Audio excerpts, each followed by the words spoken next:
It's about time we headed over to the...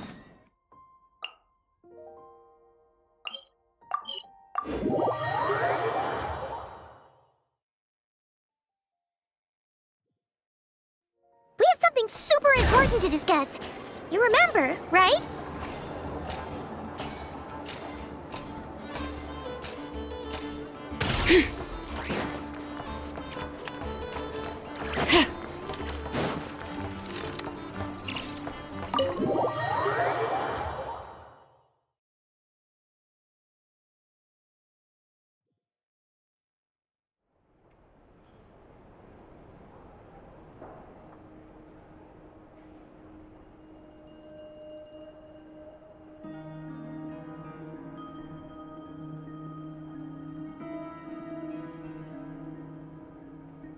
Looks like the gang's all here! Yep, all ready. How about you two? Green and good to go? Paimon's ready! Great, let's get rolling then. Great. Well, first things first. Wait. Someone's here. We heard your footsteps. You've been here for a while now. I take it you followed the Traveler, but I don't sense any ill intent in— Come on.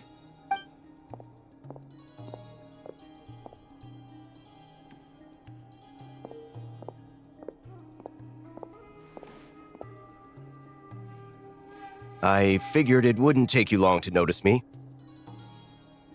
I come bearing news from my lady, the Knave.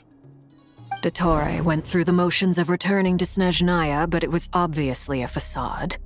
However, he has not returned to the Kuvaki Experimental Design Bureau, nor has he made an appearance in Nasha Town.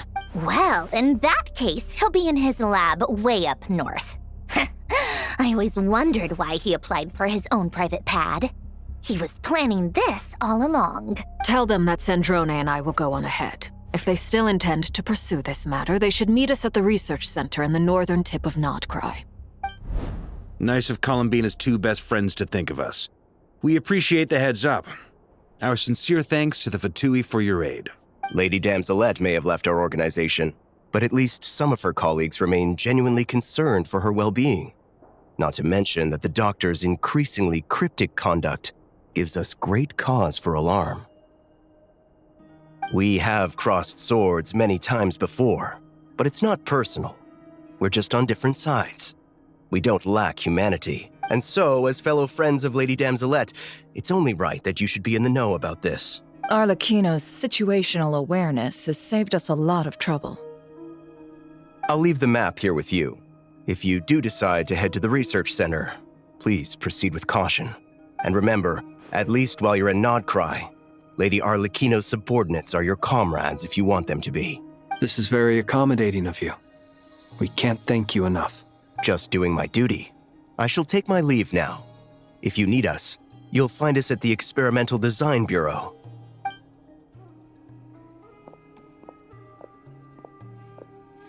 So, the doctors left the Experimental Design Bureau and headed to some research center up north. Marionette seems to think he's been planning this for a long time. But when did it start? Before he— It seems his loyalty to the Tsaritsa is lip service at most. But whatever his motives, we know— At this stage, it's difficult to predict his next steps. I suggest we split into two groups. We need some people to stay behind and guard Nasha Town. Well, as much as I'd love to help, infiltrating research labs isn't really my area of expertise. But at least take Cool Your Jet's Ducky with you. It should be some help during the battle. And as for Miss Inefa, I suppose you will stay to protect Miss Aino? Detecting operational logic. Protect Aino. Priority. High. just in case, Servarka, I think it would be best if you stayed behind as well. You can leave the research center to us. I mean, I would have said the Knight of Berea should probably be out on the front line, but okay, fine. Leave Nasha Town to me. Be careful out there, okay? If things get out of hand, fall back right away. Yehoda will be on hand to assist you. In my absence, she can handle any intel gathering work. You got it, boss. You guys make sure to get back here in one piece. We will. Things are moving fast. We'd better head off soon if we hope to keep pace. So, it's infiltrate a secret research facility, or... Yeah, alright. Bye, Mom. We all have to bring our A game here. So, anything you need to wrap up before we leave?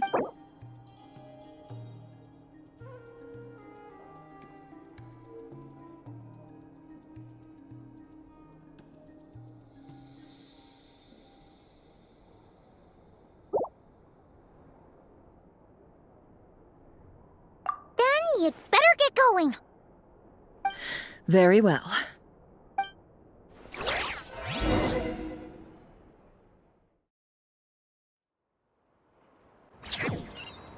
All these broken machines on the ground. Someone got here before us. Could it be Arlecchino and Sandrone?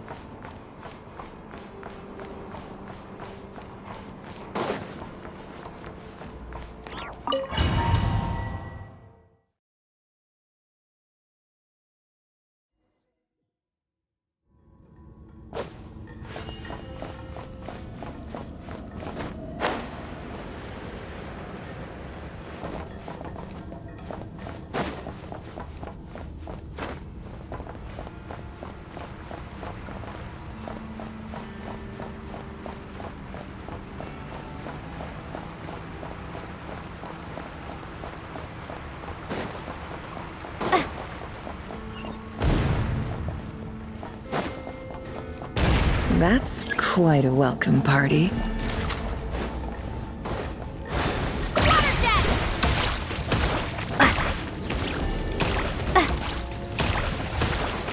Bombs away! Be silent. Guys, protect us.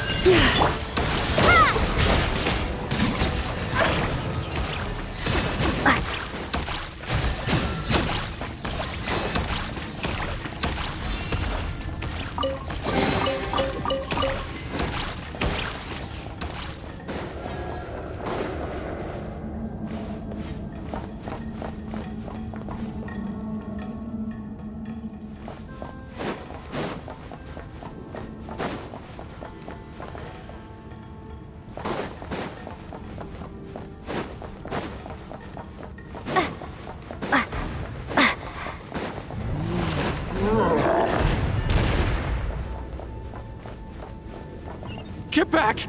I said get back! Do you hear me? Why isn't it working? No! Don't come any closer! Don't! Ah!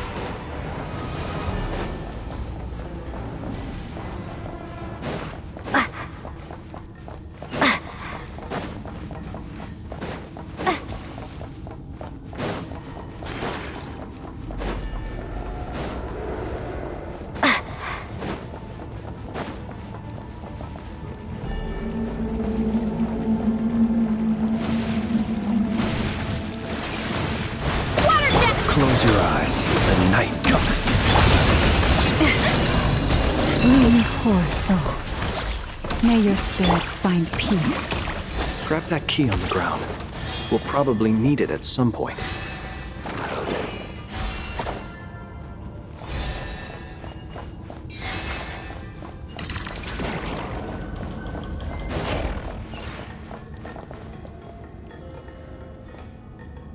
Watch out. There's no way through. Let's go around.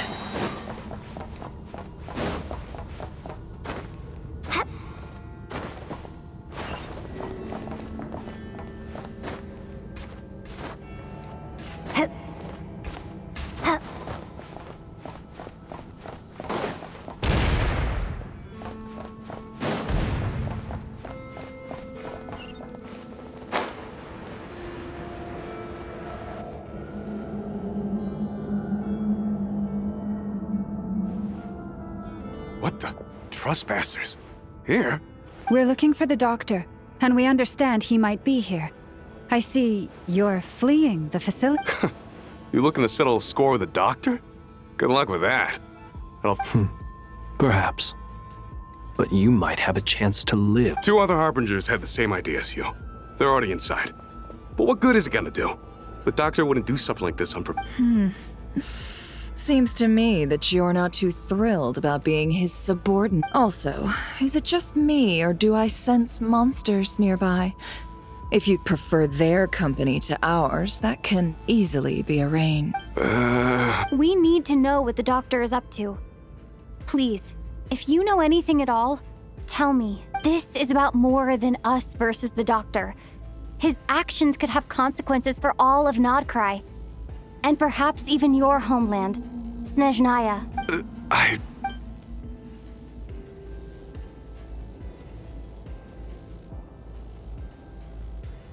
He's building something. Ambitious doesn't even begin to describe it.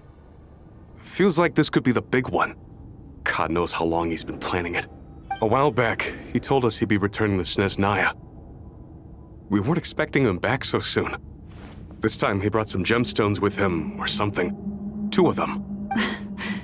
The moon marrow spheres. He stole them from their rightful owner, Columbina. Oh, Lady Damselat? Last I heard, she left the Fatui. Before she went, she told us she'd finished what Her Majesty asked of her, and wished to focus on some personal matters. I remember thinking that leaving us might not be the best choice. I mean, I always looked up to the captain the most, and...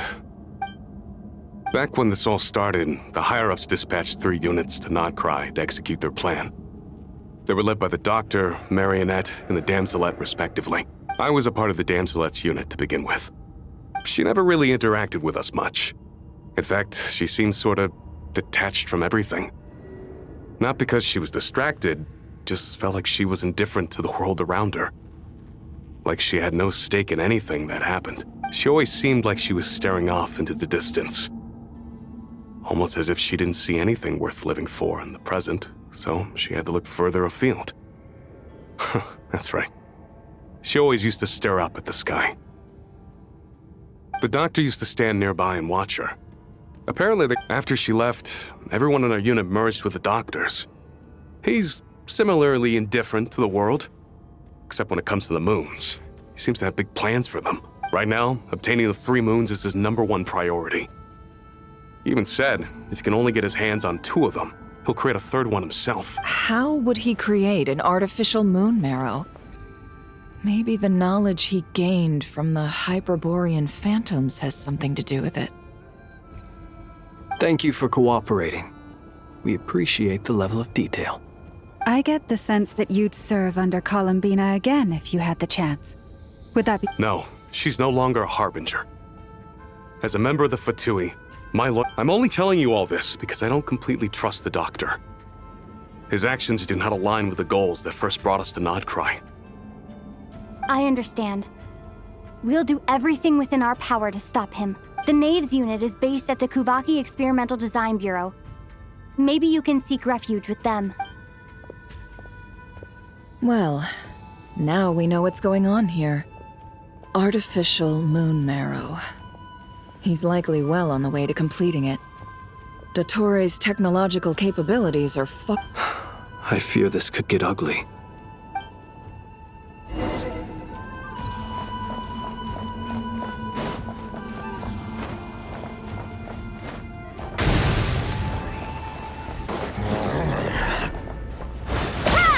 Observe. You poor lost lamb. Can't hide the truth. Let's see what you're made of.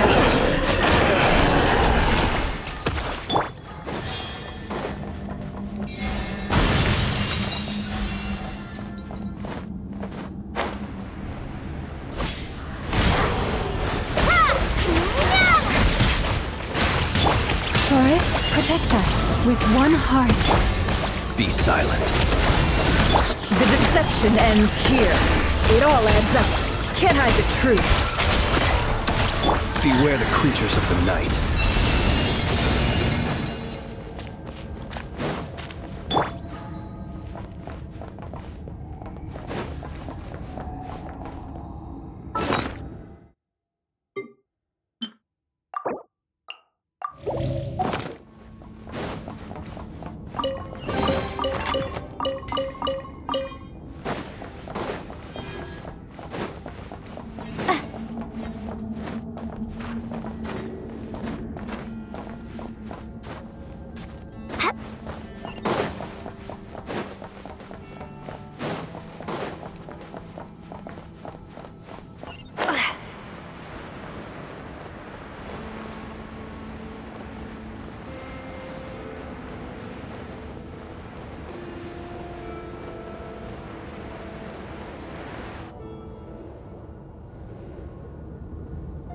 Welcome, one and all. I've been expecting you. I hope my humble research facility is to your liking. Yeah, we really appreciated fighting our way in through a horde of monsters. The gall! You expect us to believe you've just been patiently waiting for us? Of course I have. Should I be worried about something? Everything seems to be going quite smoothly so far, and you've shown up right on schedule. First Sandrone and Arlecchino, now you. Quite a surfeit of guests I've had today. If you were looking for them, I should probably mention that Arlecchino disappeared as soon as she entered the facility. As for Sandrone, why, she stood right here only moments ago demanding answers from me at the top of her voice. Hardly out of character. She never was one for basic courtesy. But I have to admit, I was a little surprised to see her showing concern for someone besides herself. Does everyone you associate with undergo such a change in temperament? Speaking as a researcher, I have to say, it is not a change for the better. It threatens one's ability to remain objective. Well, since you asked... So you've got your hands on the moon marrow, and now you're claiming godhood. Don't you think that's a bit of a stretch, Dottore? I must protest what you are insinuating with that phrase, claiming godhood. I am not claiming anything. I am stating a fact. You're a researcher. I'm sure you appreciate the distinction between the two. Huh? Wait, you really think you're all that? You'll excuse me if I'm not being a polite little lady for you. We're colleagues. We both know what kind of person you are. By the same token, I knew you'd respond along those lines. You and I both understand that facts speak louder than words. To that end, I've had my people send you a small gift. It should go some way toward helping you understand my present position. What gift? Where have all your troops gone? Who knows? Perhaps they are already marching toward a new world, following in the footsteps of an unknown god. As vulgar and arrogant as you may be, dear Sandrone, I have no intention of taking out my displeasure on your subordinates. They will enjoy equal rights to my own. You sent your people to the Experimental Design Bureau? That's a Tsaritsa's property. Yes, and I am very mindful of Her Majesty's instructions. But you know full well that they do not conflict with my present goal. In which case, all I'm doing is conducting another one of my experiments. Now then, you have a judgment call to make. Am I simply lying to stall you? Or is it possible that every word I am saying is the truth? In which case... So now you've turned on fellow Fatui soldiers. You're completely insane. I have set a new rule for myself. Each person gets one chance. Naturally, that includes you, Sandrone. If you wish to leave, I won't stop you. We are colleagues, after all. Scumbag!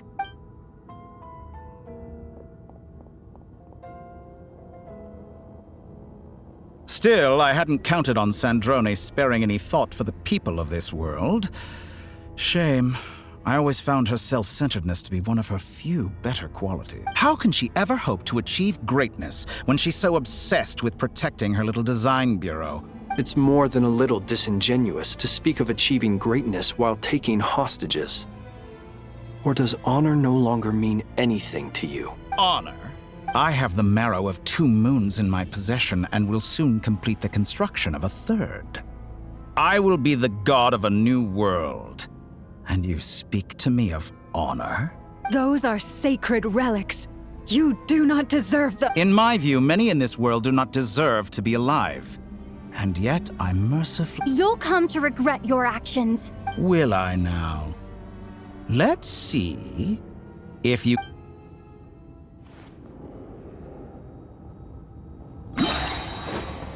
Water jet! Wipe out! You poor lost lamb. For the everlasting forest.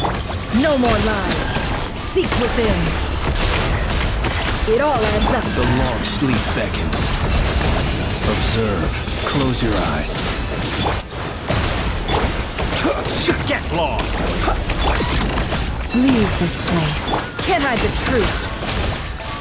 It all falls into place.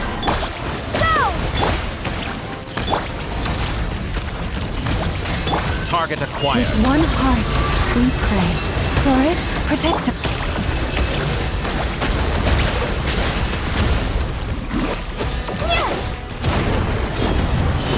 Arlecchino. Thanks for the assistance. Arlecchino. They see you as an ally. What a farce. You're really here to destroy my research, not... I say your research is more valuable than your luck. Am I wrong?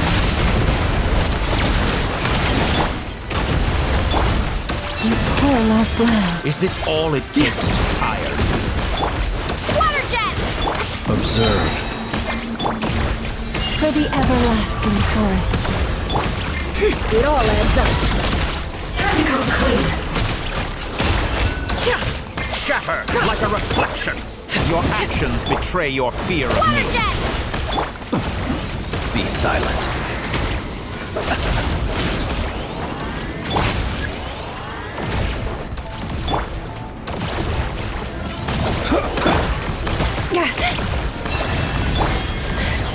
No more lies. The deception ends here. Observe. Beware the creatures of the night. With one heart, we pray. Forest, protect us. Is that the best you can do? Your actions betray your fear of me. Be silent. Close your eyes. It all adds up. Is that the best you can do? Leave this place. By the frostman of hope. No more lies. Seek within. Target acquired. Dottore is too powerful with the artificial moon marrow in his arsenal. Fighting him is futile. Quickly!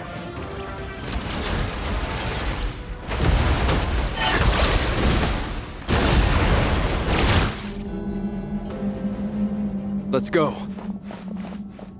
I've always thought it is wiser to flee than surrender.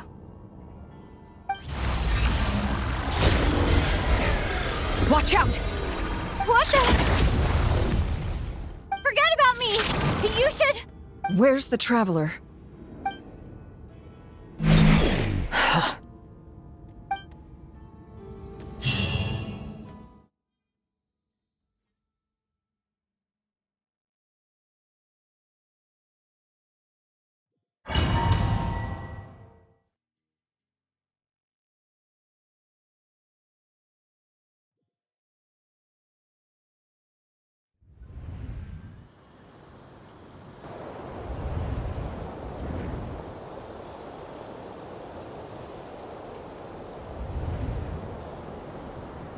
What? Just... Nasha Town? How did I get here? Strange. I remember being trapped by Dottore during the battle. Something weird is going on. Traveler? What brings you here at this hour? Huh? What are you in the mood for today? A hot dog? Or something else? We've got some special discounts at the moment. Want to see the menu? Sorry, I'm not... Ah. Well, feel free to take a seat for now. Let me know if you change your mind. Everyone seems to be acting normal. Am I Oh, darling, look who it is. One of our regular customers. Get the traveler something to eat, would you, dear? Wait. Why is he talking like that? Well, I'd love to, but can't serve a customer unless they order something. Anyway, I take it your business is wrapped up? Yes, thankfully. It was a long trip, and it's left me feeling pretty exhausted. But the upshot is, I won't have to leave again for a good while. We can have some quality time to ourselves. Wait. These two are a couple? I see some kids around too. I didn't know that- Hey there! I haven't seen you in ages! What's keeping you so busy? I've been looking forward to playing with you again. You forgot already? You're silly. Daddy brought you over to our house recently. We had some snacks together.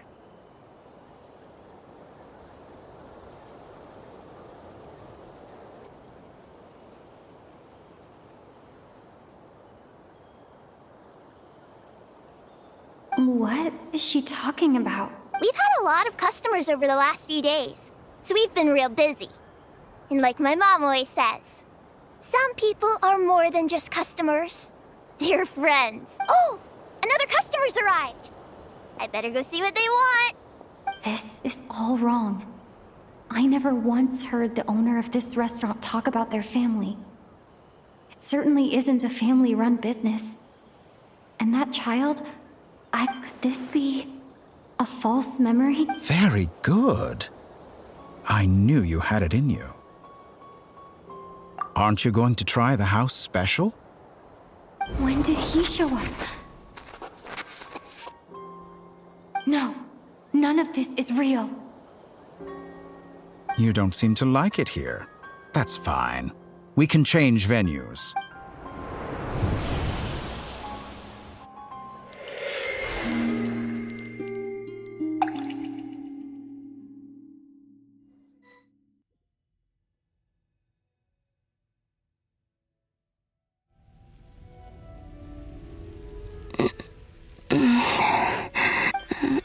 I'm still alive.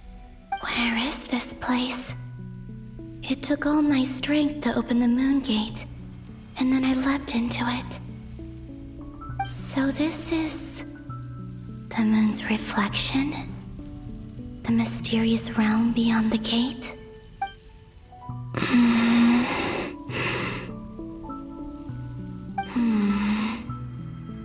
I can't sense anything. I guess I could try opening the gate once more. No response. Maybe this space can't be opened from inside. If this was the space that killed both Revier and his lover, then why am I unscathed? Or... no, I'm not unscathed. Even the air here feels frozen in place. There is nothing here with which I can restore my power. I should conserve my strength and proceed with caution. I don't believe Dotori's scheming will stop just because I escaped.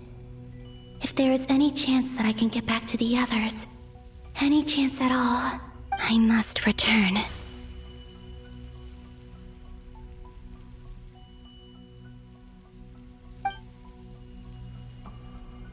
Emptiness. Silence. What is this place? Or maybe the real question is, what is it for? What's this? Looks like it responds to my power. Golden. Like Kuvaki. Is it some sort of guide? And why does it feel so familiar? I might as well follow it.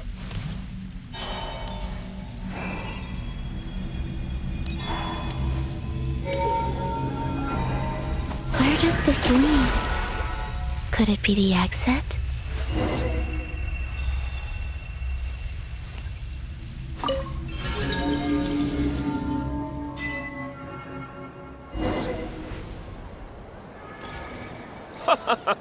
Welcome home, Moon Goddess. Is this Nasha Town? But isn't Moon Prayer Night over already?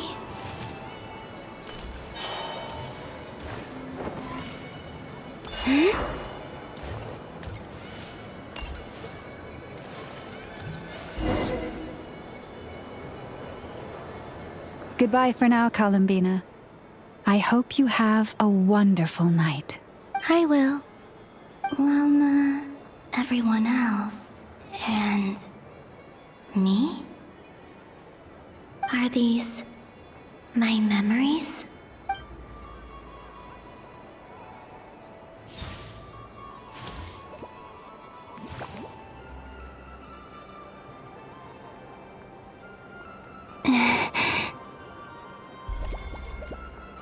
I can't touch them.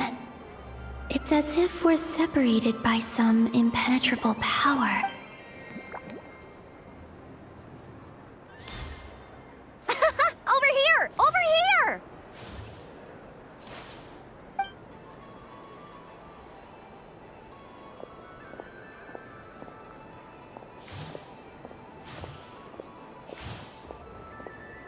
But the people in these memories pass right through me. Just like when I disappeared. If only I had known what would come to pass after that. Even so, I should still take a look around. Just being back here, it gives me the strength to keep going.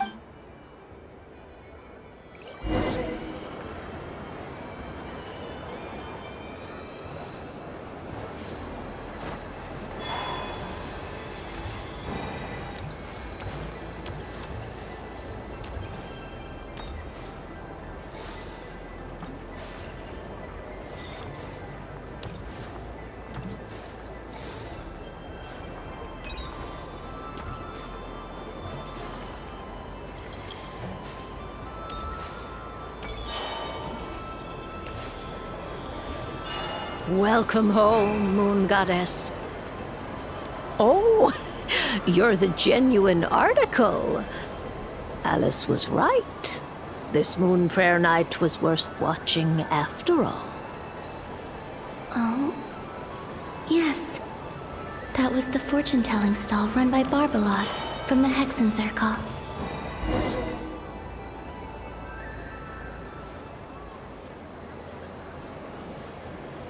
Please, draw the first lunar arcana.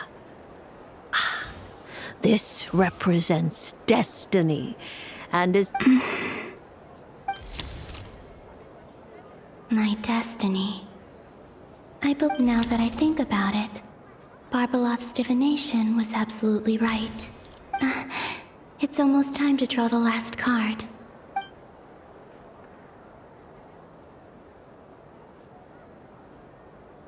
That was the card that popped out on its own. From here, I think.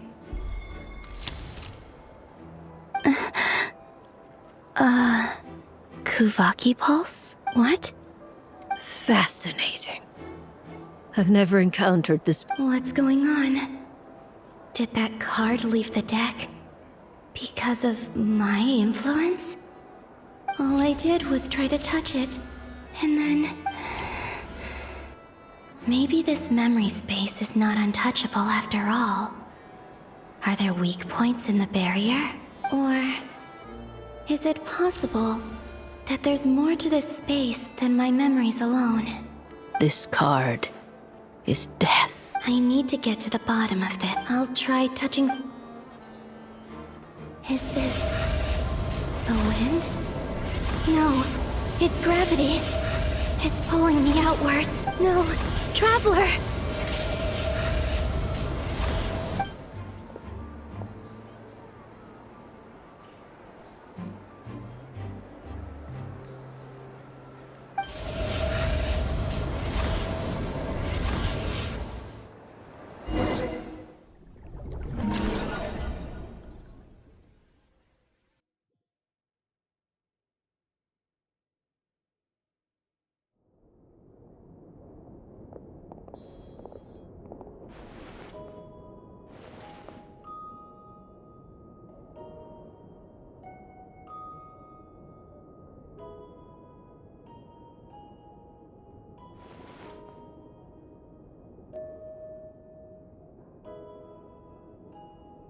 Paimon, listen to me. From the bottom of our hearts, we are so sorry. We completely understand how you must feel. The Traveler is trapped, and we all feel responsible for it. Don't say that! Paimon's not a little kid! You didn't leave her behind on purpose! There was nothing you could do! But... she's all alone in there! What if something happens to her? What are we gonna do then? We've barely spent any time apart since we met. Is she gonna... die? We must find a way to rescue her. We were all involved in the operation where she was captured, and we do not abandon our comrades. That being said, it won't be easy. Through conversation with the others on our return, we've arrived at a basic idea of what we're up against. Dottore's lab has clearly been in operation for a lot longer than we realized. We found many monster samples stored there. In all likelihood, they were materials he used to research his latest technology. We also know that through his contact with the phantoms of Hyperborea, he gained knowledge about the moons and certain Hyperborean technologies. Using this knowledge, he then fashioned an artificial moon marrow to serve as a replacement for the frost moon beyond the sky. Unlike Columbina, Dottore is not being rejected by Tevat. And even with 2 of the 3 moon marrows, his power far exceeds all of ours combined. Once his 3rd moon marrow is complete, Dottore will have completely seized the authority of the 3 moons. Tevat's most primordial powers will then be in his grasp. Is that— I'm afraid so. No one could have predicted this level of insanity. Not even from Dottore. And unfortunately, his insanity is coupled with an intellect and ambition that not even his peers in the Fatui can match. This is dire. Sounds like the world is done for. The 3 moons' authority can influence the very fabric of time and space. I dare not imagine what a monster like him would do with that kind of power. The trouble's already begun, I'm afraid. On our way back, we discovered that part of Krai is being enveloped by an unknown energy. We cannot ascertain what is happening inside. I'm convinced this is Dottore's doing. Not that there's any way to prove it. The issue is, we have no idea what his intentions are.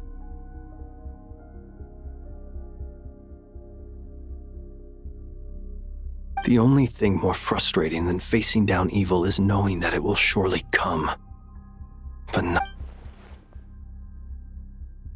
The doctor is guilty of numerous crimes at Mondstadt as well. One of our knights, well, former knights. His father was murdered by Dottore. His ideology and methodology are a danger to everything in his path, from individuals to entire nations. He does not feel guilt, even when he acts against his own people. He doesn't see them as his own people, that's why. People like him see everyone else as beneath them. Right. He views other people only in terms of how they can benefit him. That's the basis of all his social connections. Granted, he's hardly the only harbinger to pursue their own interests. We all do. And Her Majesty is gracious enough to permit it. Dottore's actions have gone beyond even what the Fatui could have imagined. Usurping divine authority to become a god. For a servant of the Tsaritsa, that goes beyond being disloyal. It's treason of the highest order. We can't expect him to heed the Tsaritsa's will once he gains the 3 moons' authority. Even we harbingers consider him the most self-interested among us. Poor Traveler. Of all the people to get caught by... We have to go save her! Right now! Paimon, I promise you, we are with you all the way. I get how you feel. I do. But it's gonna take more than strong emotions to take down an enemy like Dottore. What we need now is more information. Right. We can't even guarantee he's still at his research center. Before we can think about mounting a rescue operation, we need to confirm the Traveler's location. I'll find a way. Paimon knows, but... She might be the strongest person Paimon knows, but she's still human. She feels pain and bleeds just like anyone else. Then think things through before you stick your neck out. Unless you want to lose your head. Sandrone.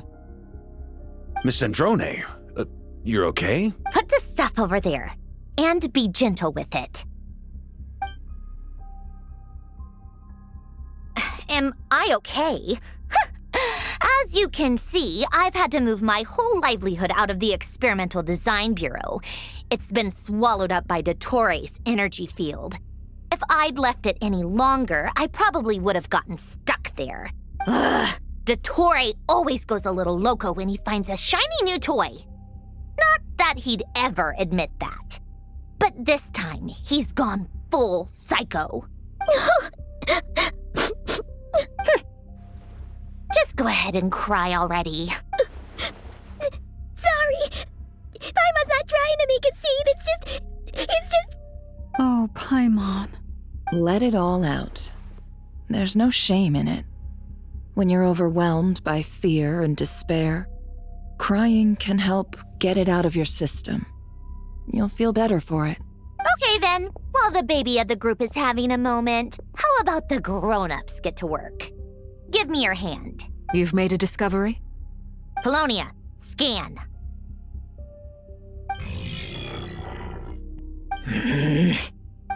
You, hand, now. Oh, I thought you'd never ask, my lady. Curses! You're next! Then you.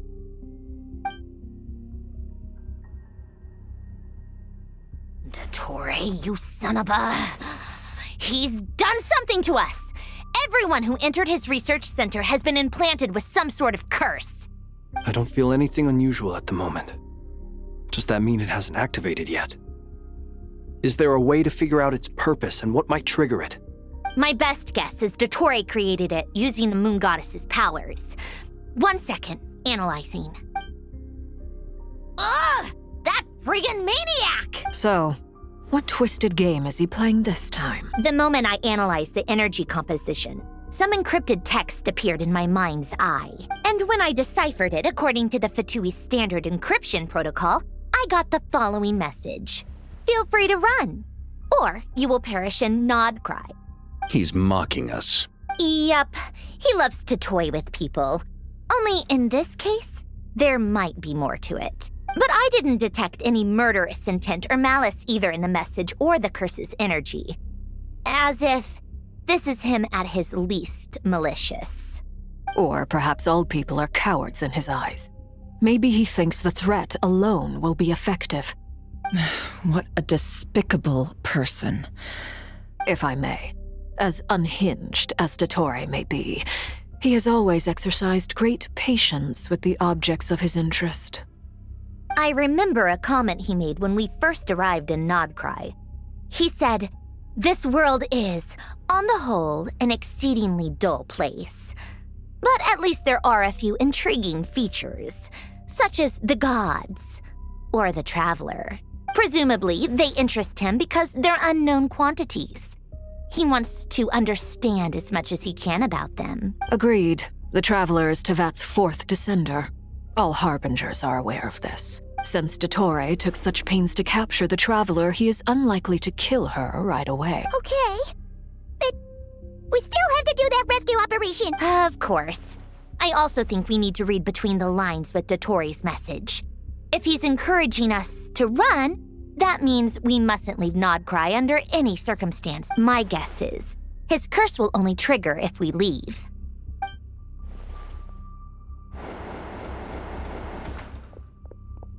We've discovered multiple energy fields. Albedo is still attempting to analyze their structure. He told me to report back first. Each field is slowly growing, swallowing up more of the surrounding area in the process. And the pace of their expansion has increased since we first examined them. He's probably trying to swallow Nod Krai whole. His nefarious ambition knows no bounds. If this continues, the whole of Tevat will be in trouble, not just Nod Krai. The loss of Columbina could not have come at a worse time. Do we think she's truly gone for good? She entered the space beyond the Moon Gate, knowing what became of Rerir and Thalindus. I'm sorry, but I fear the odds aren't good. Don't be ridiculous. If I know her, she's busy finding a way back as we speak just so she can annoy me. She isn't dead. Whatever has become of her, the fact remains that we are 2 comrades short on the eve of a decisive battle. We need to find out the Traveler's location. But there is also other work to be done. Agreed. Whatever Dottore's planning, we have to get the local populace somewhere safe. So, as well as a rescue mission, we have to organize a mass evacuation at the same time. It would be best if someone could approach leaders of neighboring nations and negotiate emergency asylum for Nod Krai's inhabitants. Can anyone handle that? Snezhnaya is one option. I'll see what I can do. This would be so much easier if the Traveler was here. No! Stop thinking like that, Paimon. Paimon will join you. She's pretty well connected thanks to the Traveler. Maybe it'll come in handy either way. That's what the Traveler would do if she was here.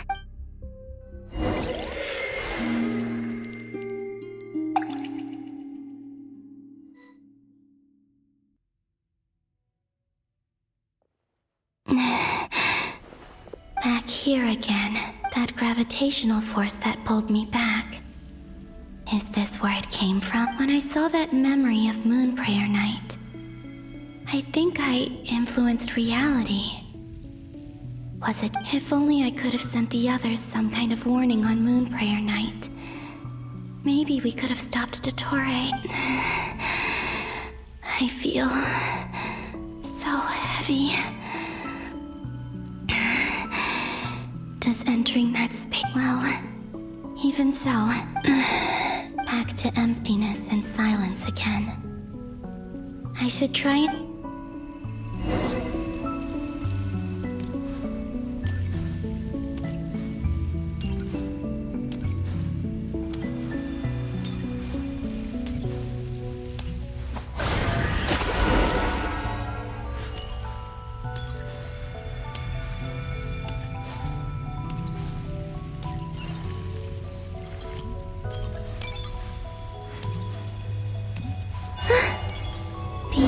From last time isn't showing up. What am I missing? Looks like I need to gather these scattered fragments.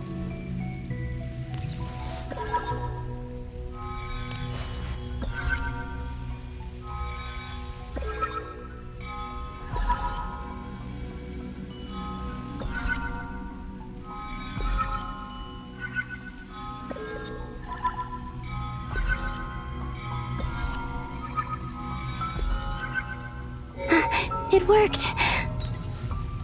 Hopefully I can stay inside for a bit longer this time.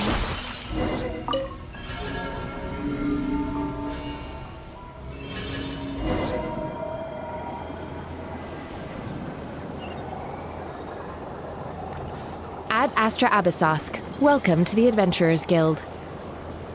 What? This doesn't look like Moon Prayer Night. Extra! Latest issue of the Nasha Express! I don't think I've ever been here. Maybe this space isn't comprised of my memories after all.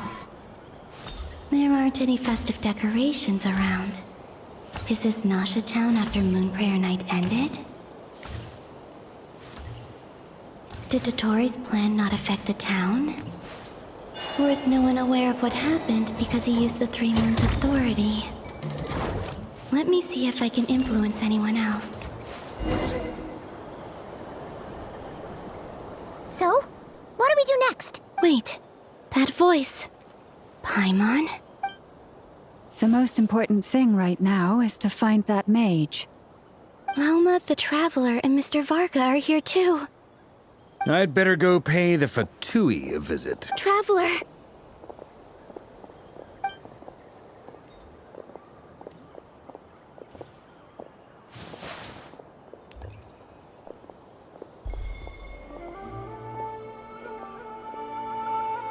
Huh?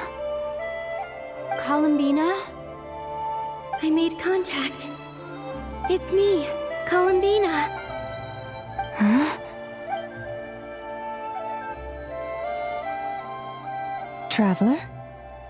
Let's go! This is no time to be Huh? Wait a moment. This has happened before. This is what happened when I disappeared. I stood right over there, thinking that no one would ever find. It was only when she called my name that I decided to follow them. But did she turn around because she sensed my touch just now? Is it really possible that from in here, I can change the past if I keep following them? It's that gravity again.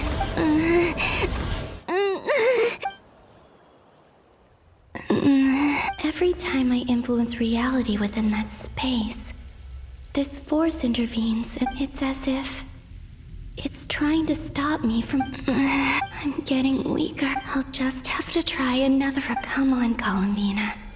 Keep...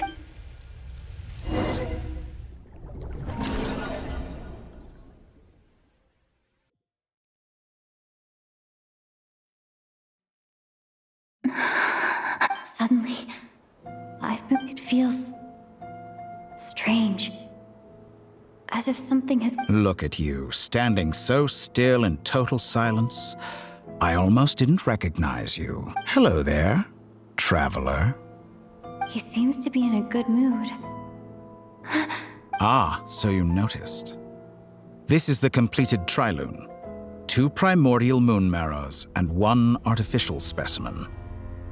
You are wary of it. Good. Maintain that reverence. You performed well in that recent battle.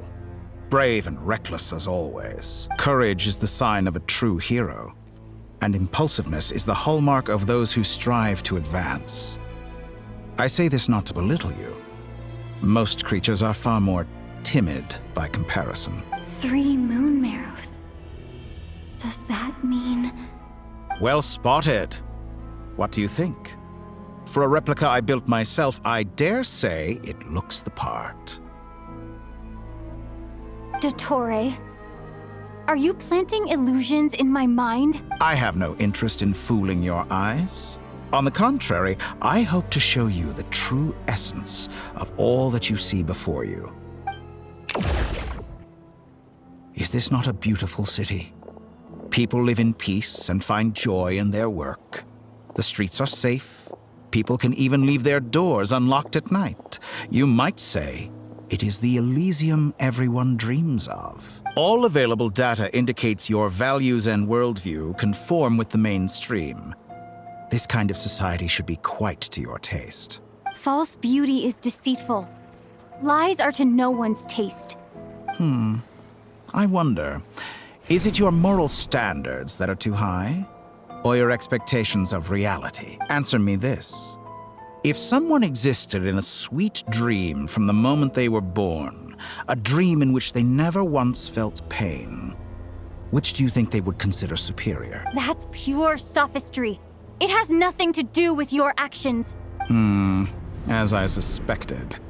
You have yet to understand all of this for what it really is. What do you want from me? You sound impatient.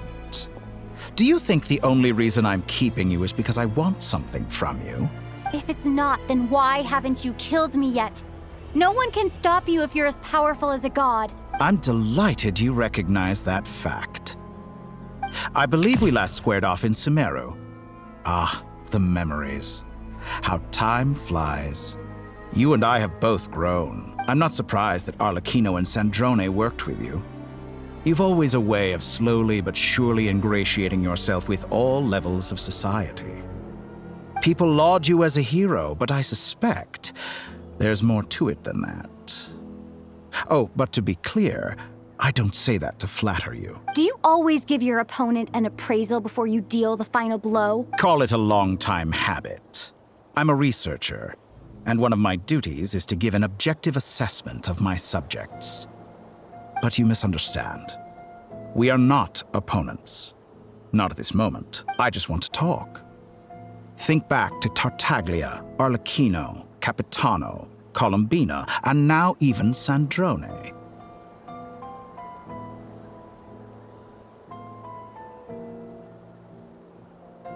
You've worked with each of them in the past. I believe you can work with me as well. What makes you so sure? Well, why not? Should the good associate only with the good and the bad befriend only the bad? I like to think we could have a more mature relationship than that. Surely you don't think all your relationships are grounded in friendship or shared ideals? People come together because it benefits them to do so. If you think of the people you admire, you must surely admit that they have provided some benefit to you. Morality, ambition, dreams. People have plenty of words to embellish the nature of their relationships. But once you break free from those ethical frameworks, you will see that the only thing connecting the two of you is mutual benefit. And that is what I'd like to talk to you about. We're finally getting into it. He's probably been planning to kidnap me for a long time now. But for what exactly? He has the authority of all 3 moons. I won't be able to gain the upper hand in a fight. Best if I pretend that I'm willing to negotiate. You say you're a god, but you also speak of mutual benefit. What could a god want that the 3 moons cannot provide? Excellent question. But before I answer, I would ask you the same thing.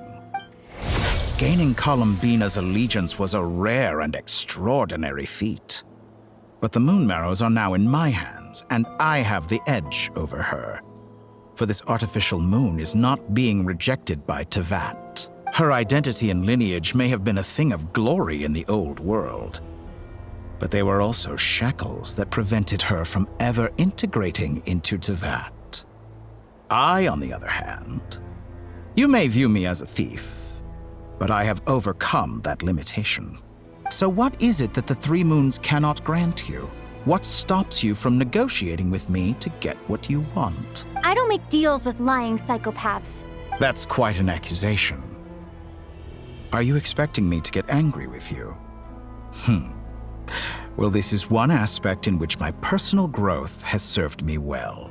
In the past, my less mature self might have been disappointed, perhaps even angry, over a small setback like this.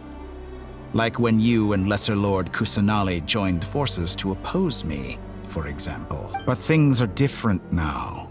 Just as the rich do not quibble with the poor, I no longer find myself perturbed by these trivial affairs. Human relationships end with conflicts of emotions and interests. But relations between humans and gods are different. And ours is even more unique. I have ascended to the highest heights and laid claim to unprecedented horizons. And you were no ordinary person to begin with. Allow me to show you the world, Descender.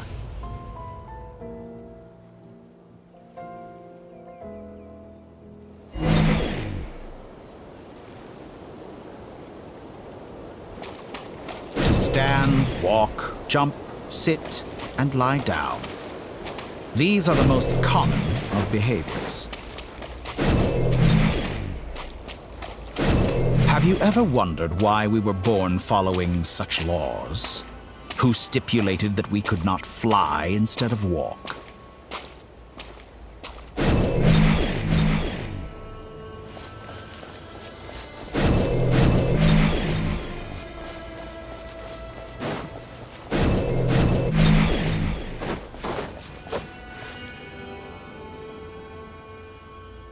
Someone of your talent and experience must surely know of the 4 great rulers who serve the heavenly principles. They govern life, death, time, and space. One wounded by a blade will die from blood loss or infection, and one who falls into a lake will drown in agony. The elderly wallow in solitude, and the solitary age faster. Eventually, new life is born, only to embark on the same path of suffering. These 4 divisions anchor the world and shackle those who live in it. But they themselves transcend its boundaries, squandering the power bestowed by the heavens. All who live yearn for equality, but unless the gods prostrate themselves and profess that they are mere servants of the living, equality can never exist. Who makes the rules we must live by? Who has the right to restrict us? The limits of the body can be rejected.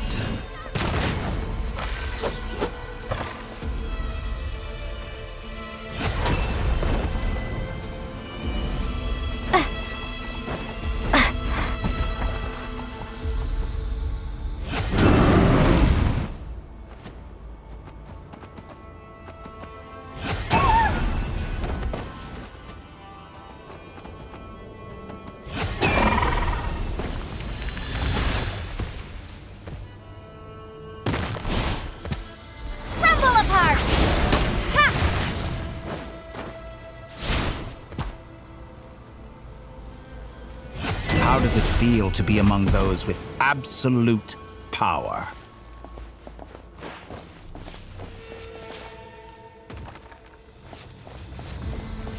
You cannot conceive the extent to which your flesh hinders your mind and spirit.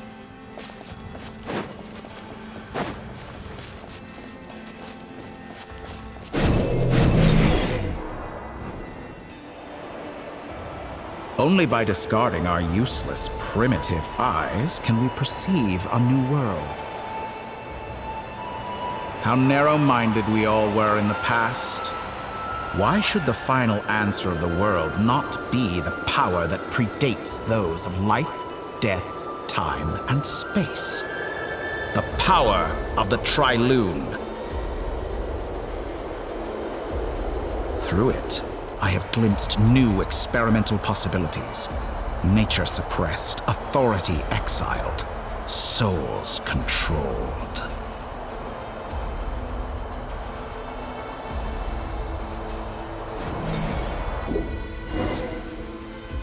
You know, I heard recently that a group of critics reviewed countless stories and drew an interesting conclusion.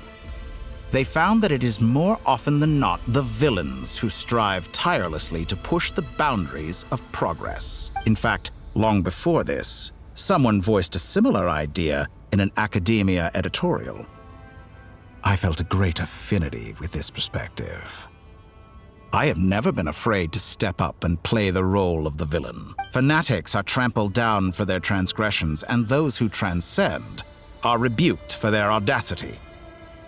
And so, the majority of creatures are too timid to follow my lead. But all sacrifices made during my experiments have been worthwhile, as you can now see. Think about it. We are eternally bound through mutual interest. Can you truly say you would never turn to malice if it could give you the life you dream of? After all, what value do perfection and purity really have? They are fragile and feeble things, utterly tedious. I say, better to be governed by a flawed humanity than a gnosis.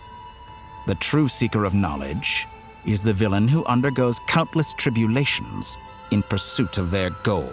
I'm sure many people have told you that you're different. Because I'm a descender? Exactly. Very clever. But what has that got to do with you? I do not conceal my wicked deeds, my selfish desires, or my greed. A true researcher must act as I do if they are to understand and speak of the truth. And yet, a knowledge seeker like myself will inevitably grow tired of studying Tevat beyond a point. You have traveled to all corners of the world and met many people. Along the way, there have been moments when you were misunderstood or even became a wanted criminal. And all the while, you have spent your days doing some of the most mundane jobs in the world. You fight and toil, claim minuscule rewards from my friend Pantalone, then you fight some more, winning some battles and losing others as your search goes on. And this cycle continues, with no end in sight. Surely you must sometimes grow weary of being stuck in this same loop day after day. We're completely different. I embrace everything that life throws at me. I am engaged in every step of my journey. How does that make us different? I too embrace what life brings, researching everything that interests me. Think of all the novel things I've managed to create, like the artificial moon marrow. Don't you see? As unique a specimen as she was, even Columbina is not irreplaceable. Take that back. She's gone because of your actions. I didn't say that to anger you. Though admittedly, I don't see what there is to be angry about. Anything Columbina could do for you, I can do better. I know what your ultimate goal is. You wish to walk the path your brother walked and seek answers from him at the end of that journey, don't you? Someone like you could never understand what it feels like to care about another person the way I care about him. Perhaps not. But that doesn't mean I can't help. I could find your brother right now, bring him before you, and make him give you the answers you seek. Don't be so presumptuous. You'll never begin to understand the situation between us. Oh, no. This is no presumption. I'm only offering what I know is possible with the power of the Trilune. But it seems like you would sooner continue with your journey through this world. Why? Do you truly desire this journey? Or is it simply a necessary process from which you cannot escape? Think of all the time and energy you have spent, everything you've had to endure just to make it this far. Is this really what you want? Or has your hand been forced by the promise of that final answer? Yes, you have made many friends. But do they ever spare a thought for the void in your heart and what it yearns for? What you want is not friends. It is family. But do they know this? I, on the other hand, am far more considerate. Join my experiment, and in return, I will bring your meaningless journey and all its struggles to an end. This is a malicious attempt to manipulate me. But at the same time, he's stating some very human truths. Of course, he's right about my predicament. How can I deny it? I have faced ungrateful strangers, never-ending troubles, an endless quest for answers. I want to see him. After everything I've been through, words can't describe how much I miss him. How much I want to be reunited with him, wherever you are right now. Do you miss me too?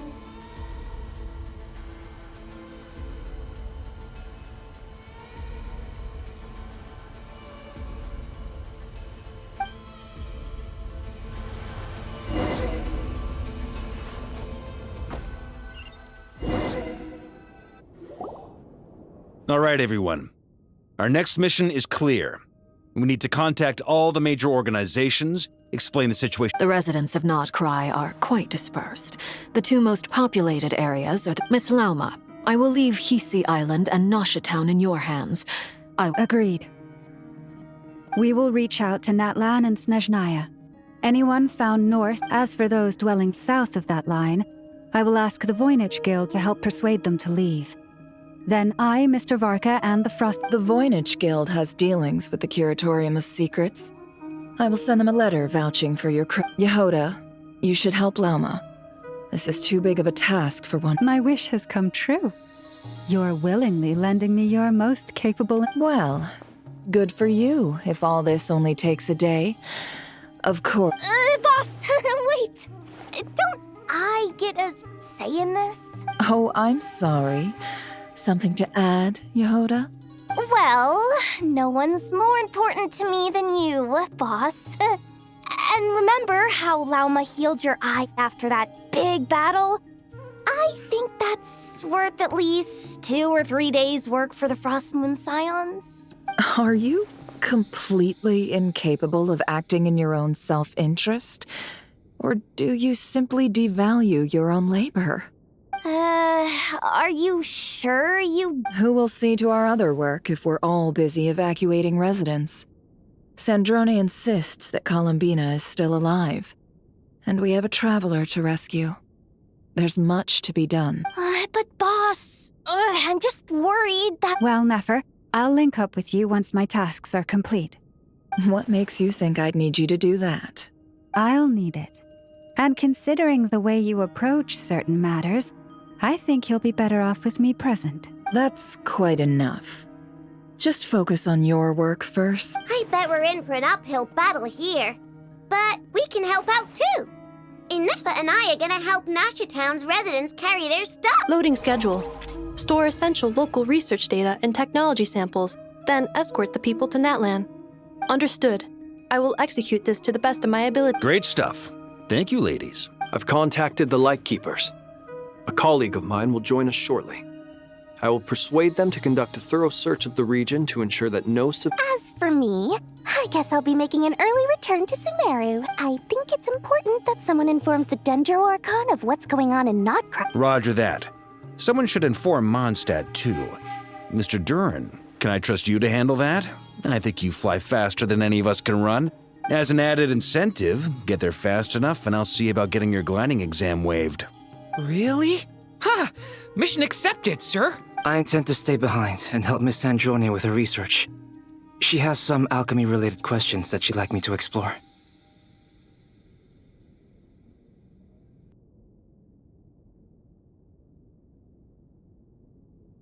She recognizes your expertise, then. I wish you a fruitful collaboration. Thank you.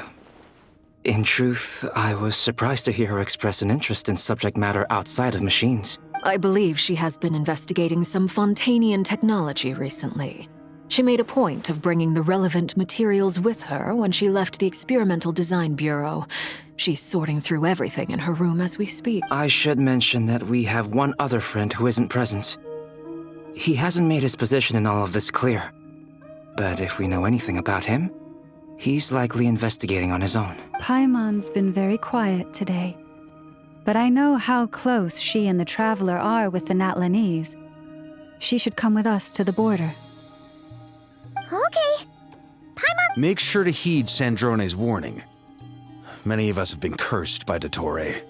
As such, under no circumstances should anyone cross national borders. Remain within Krai. That aside, personally, I have faith in Columbina. Things look grim, sure, but who knows how it'll play out. Same goes for rescuing the Traveler. Both of them are important allies and friends. We'll be counting on you to gather intel on them, Miss Nefer. Oh, wonderful. You're all here. That voice again! Nicole? Whoa, that was loud! And it came out of nowhere. So mysterious. Sorry, this is the only way I can speak to you all right now. Please accept my apology. Anyway, time is short. I'll cut to the chase. We're still facing quite a catastrophe here at the world's borders. Alice has roped in every Hexen Circle member she can get a hold of. Except for me. She told me I had to come and help you all out as a matter of urgency. I quote, "You love talking, don't you? Well, now it's finally your time to shine. Take these. Make sure the whole party gets one each. You'll be in charge of making sure everyone stays connected." Huh? Is this a Dodo communication device? Scanning. Unknown device. Analyzing. Unknown device. Affirmative. It is cute and good. I believe that This is no ordinary Dodo communication device. It's my very own special modified version, specifically... sorry. I almost went off on another tangent there. Anyway, help yourselves. It will allow us to communicate over long distances within Krai. No more worrying about shuttling messages back and forth. What astounding technology. Am I right in assuming that it relies on your personal abilities to function, Miss Nicole? Yes, exactly. Right on cue, Albedo. I'd love to brag to you all about how it all works. But no, next time. Anyway, I'll be right with you all, serving as a communication hub. That's all from me. Head off as soon as you're ready. I'll be staying here to keep watch, and I'll be sending you my blessings.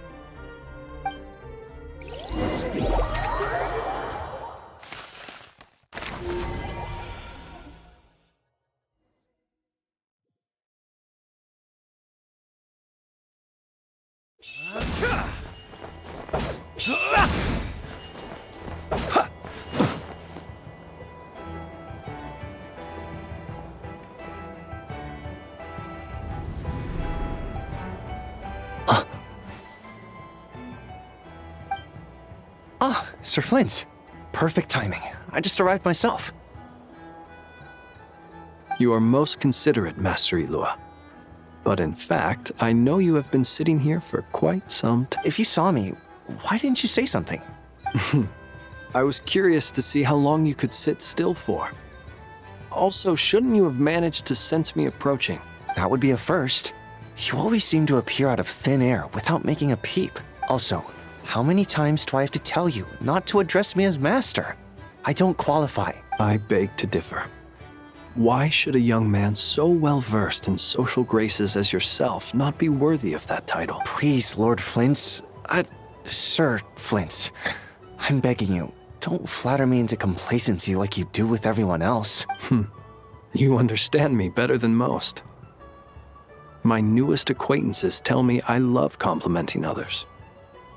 What do you think? I think they don't understand why you do it. You just love puffing people up till they're a big, happy ball of hot air that floats away into the sky. In all sincerity, I can only hope that they bring good tidings when they come back down to Earth. Is the situation that bad? We just held a strategy meeting. Let me fill you in.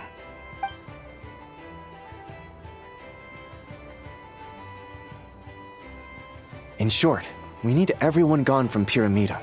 We also need a team of Lightkeepers to scour the more remote regions of Krai for civilians to evacuate. I only hope we have enough personnel. We do. Old Man Nikita will definitely help, and we can recall anyone out on patrol to focus on this instead. Good. I'm sure you and the others will make short work of this. Now, don't forget, once you've completed this task, make sure you and the rest of the team evacuate to either Snezhnaya or Natlan as well. Flint? If you've got something to say, Master Ilua, why not guess? You mentioned that you have how... I doubt it will be easy. I know you're a Lightkeeper, and it's your duty to protect others in times of crisis. But I have a feeling that you'll be walking into grave danger. However bad things have gotten in the past, Krai has never faced a mass evacuation before. But from the sounds of it, you don't intend to come with us. I don't mean to pry, and it's probably none of my business. But whatever it is you're intending, you don't have to go through with it, you know. I've been afflicted with some sort of curse, and I'm told it may well trigger if I set foot outside of Krai. As such, I cannot leave.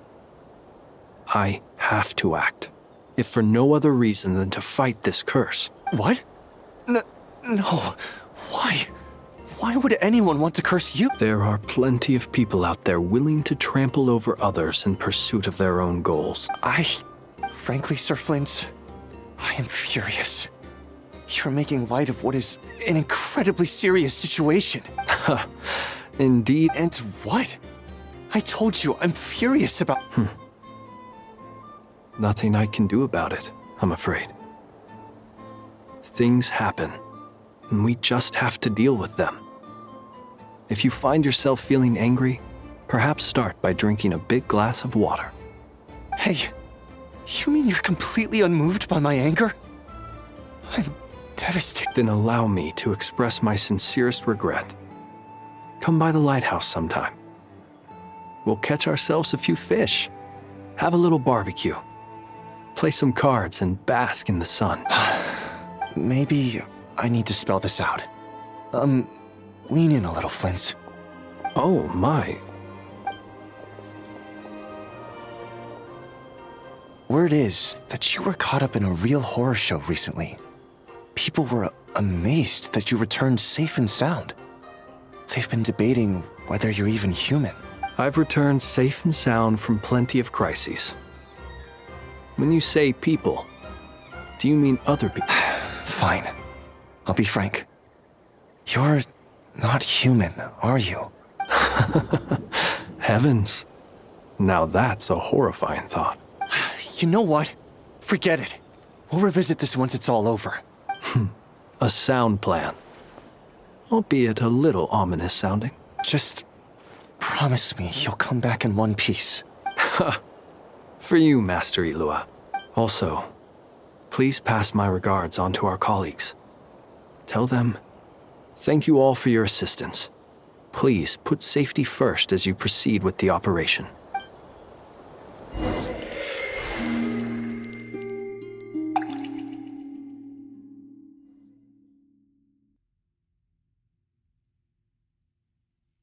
I have to keep searching for a path toward reality.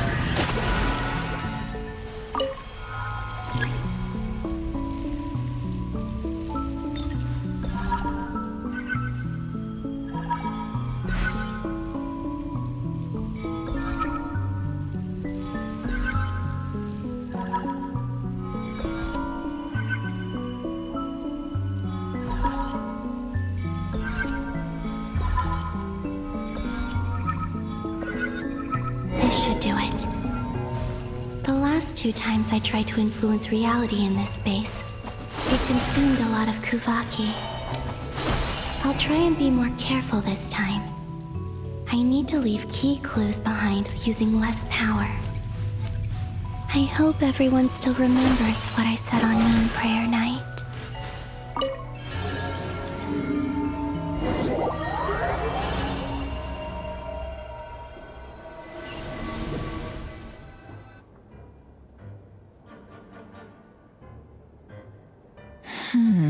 Nothing here either. Flints? Ah, Miss Nefer. What are you doing here? I just spoke with Itlua about arrangements for the search and came for... As for you, why would... As well as figuring out how to gather intel on the Traveler, I wanted to... Also, we'll need to bring a lot of force to bear against Ettore, even if we're only looking to rescue the Traveler. We can't leave anything to chance. You don't think Columbina perished either, do you? I'm merely considering the possibility that she survived, just as you are. How much can we really know? Do you remember what she said on Moon Prayer Night? About using moonlight to send messages? Of course. I think that's why we're both here. Where have you checked so far? I've been focusing on the outdoors. Anywhere the moonlight shines. I checked most of Nasha. I checked the Curatorium of Secrets, and a few rooms where I thought I might find some leads. The only places I haven't looked yet are the rooms in the flagship, but process of elimination isn't the only thing that brought me here. Oh, really? After all that build-up, our mystery ally never showed up even once! Huh? Am I imagining things? Come on, let's see what's going on.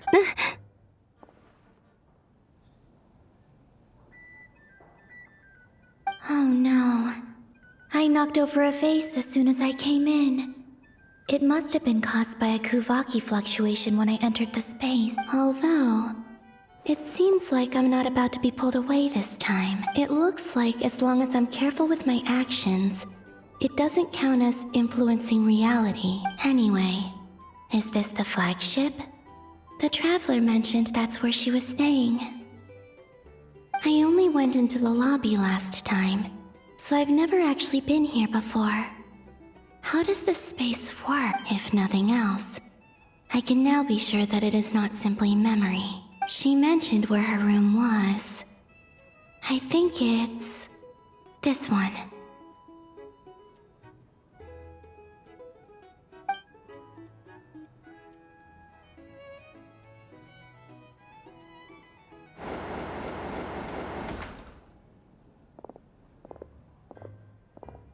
The door is closed.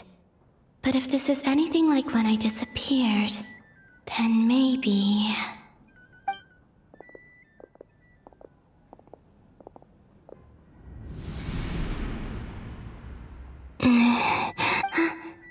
I'm in. She and Paimon aren't here at the moment. I hope she's okay. I wonder what... Best not to dwell on that for now. I need to try and leave them some clues.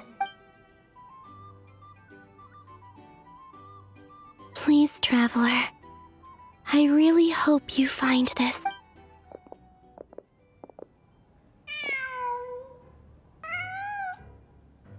Huh. Just a... Nothing else here strikes me as noteworthy. Didn't you stay here for a couple of nights? Before Rarir showed himself. Yes.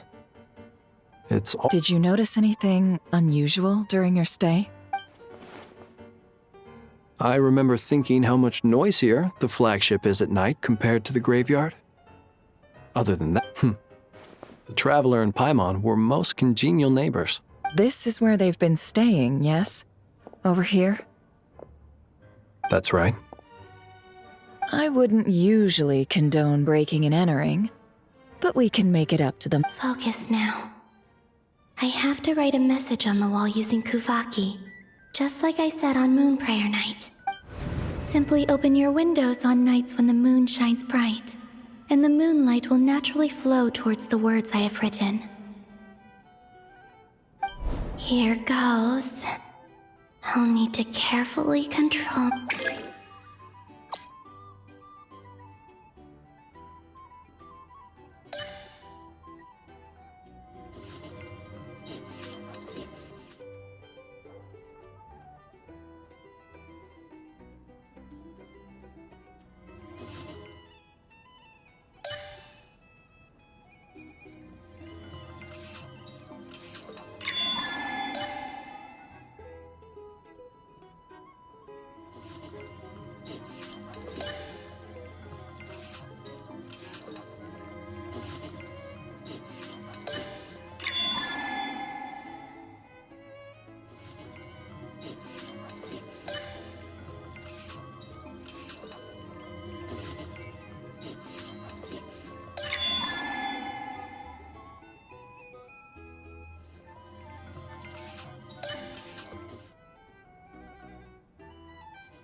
There's a note. Please, you have to see these words.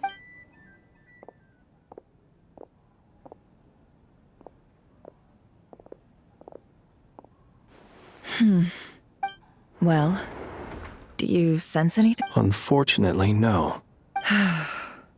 And this place was our last. Not necessarily. We've only looked in Nosh. Miss Columbina said she would leave messages at her friends' dwellings. It's still worth checking where Miss Lauma lives and where I live. Let's try and make some time to look. Wait.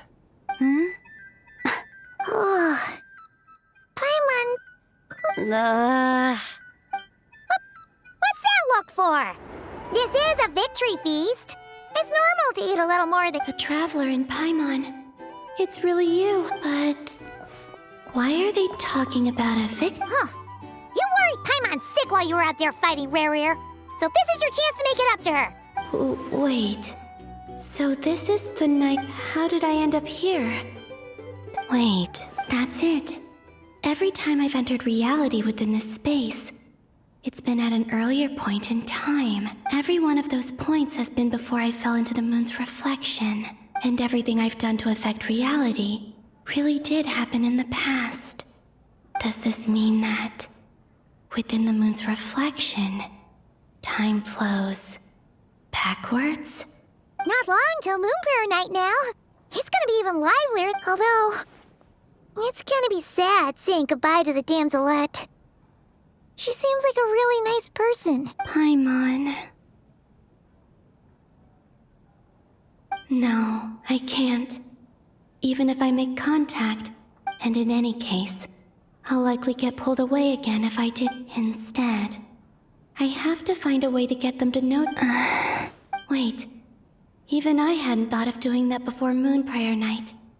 They'd never conceive of that possibility. Is there truly no other? Don't lose heart. We'll find a way somehow. Huh? Oh, you say that, but the Frost Moon is beyond the fall sky. If we wanted to go visit her, how would we make it through to the other side? We might not have all the answers now, but I'm sure we'll find a way one day. Huh.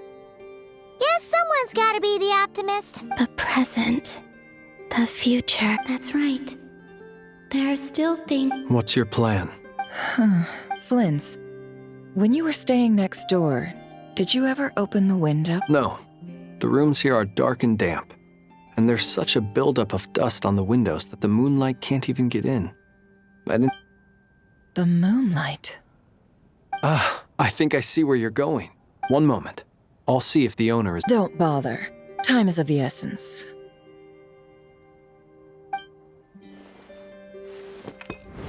Time. Even if no one sees what I've written at this moment, maybe someone will remember what I said after. I need to write down as much information as I can. Huh? What's up with you? You can't even hold your cup steady. A little. Well, You should probably hit the hay then. You've had a really tough couple of days.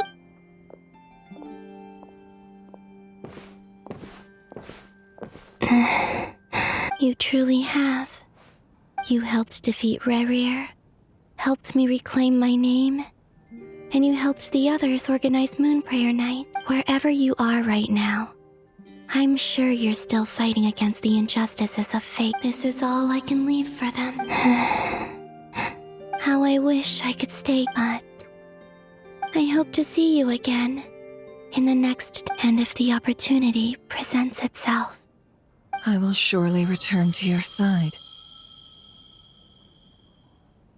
Huh. Columbina. She's alive. Not only that, but she's left us an entire wall's worth of clues. She even wrote down what would happen on Moon Prayer Night. It's just a shame we found it too late.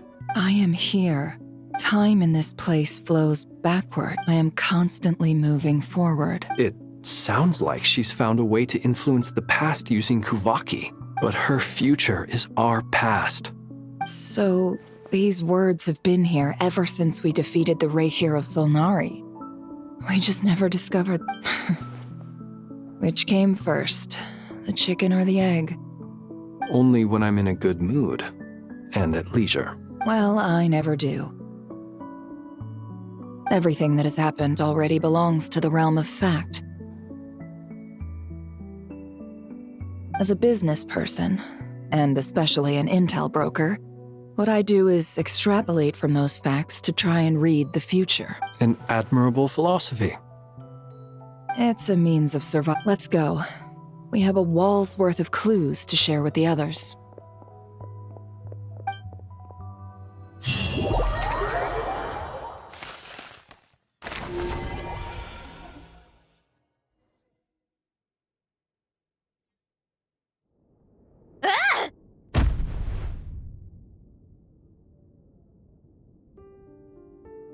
It appears that the doctor's energy signature has changed to something similar to Kuvaki.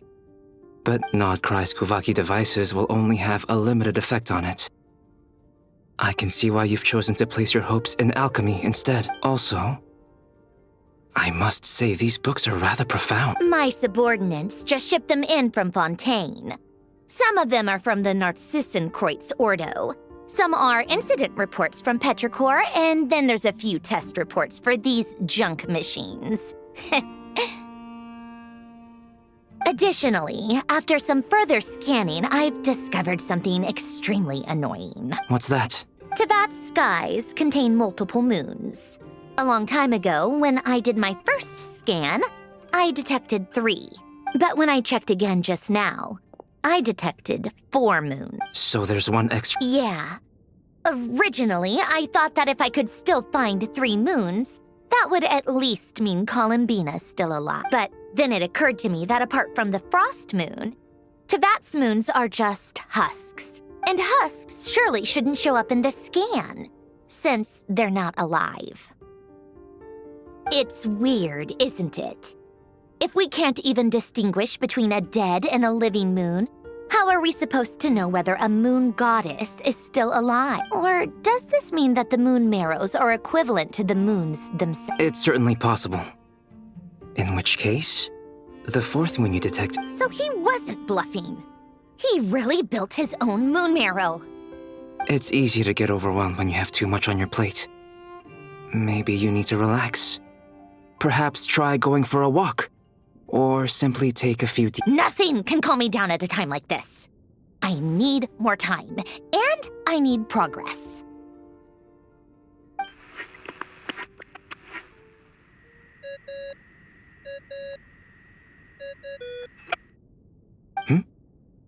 It's Mr. I really hate that ringing tone. Ugh. First the 4 Orthants of the Narcissenkreuz, then Oh, sorry if we're disturbing you. Might I ask what's troubling you? What do you want? We're busy. Are you still at the Curatorium of Secrets? Yeah. Look, everyone else is still out, so there's no hurry. Plus, I'm busy, so I would appreciate if you gave me some space. Even though we have crucial intel to share? Fine, I'm listening. Do you intend to share it via the Dodo communication device? Ordinarily, I would, but this is a unique situation. I think it's best that we discuss it in person. See you at the curatorium.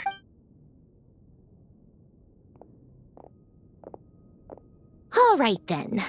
The rest of the team is still out working on their missions and evacuations, but we've decided to fill you in on the most crucial information first. Sandrone, you were right. Columbina is most likely still alive. That's the best news we've received in a while. By a lot.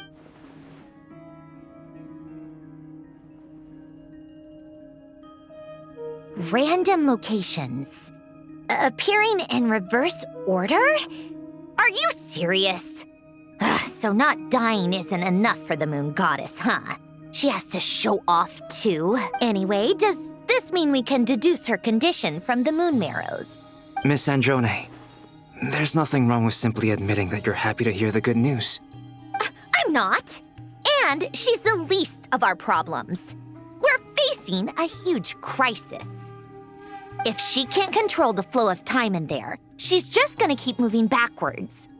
Different points in time won't intersect, and she'll never find a way out. Let's say life begins with a drop of water. When did time begin? The moment this planet came into being? No, that's not right. Her final destination would be the moment at which the space she is in was created.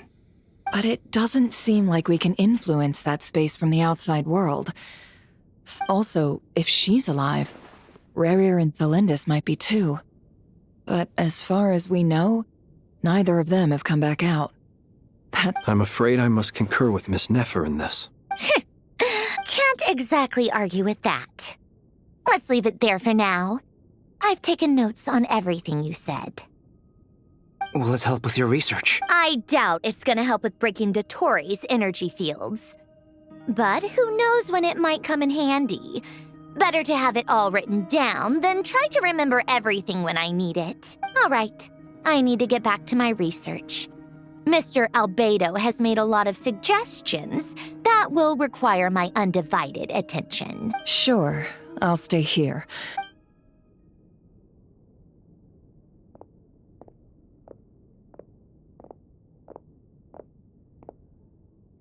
Paimon, are you there? Oh, right.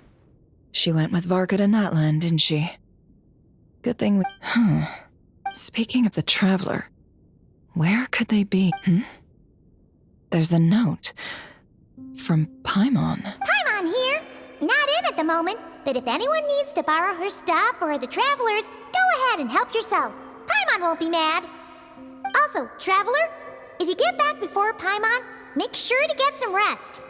Paimon misses you a lot, but put your health first, all right? How sweet. Well, since you offered, Paimon, this is the Traveler and Paimon's luggage. All the items they use day to day it's well organized. I wonder which of them is responsible. What do we have here? The camera captured a special moment that can only occur between people who are close to one another. You can really sense how the photographer feels about their subject. I wonder why this picture was placed outside. Is it because Paimon recently looked at it?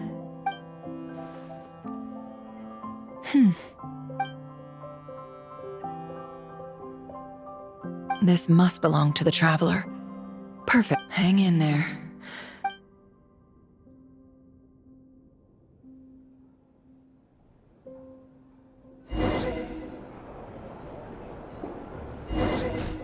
Polonia. Search keyword world formula and bring me all relevant books.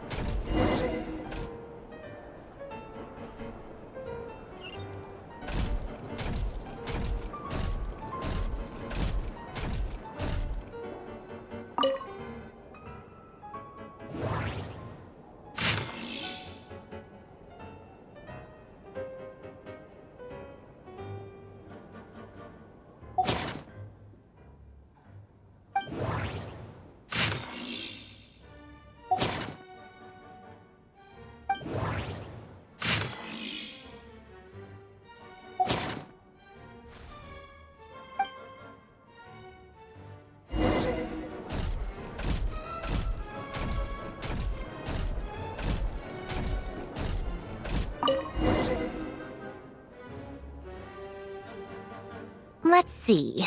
This one is on Tonki's sermon dictation concerning the apocalypse. I believe that the correct term for this is Fortuna.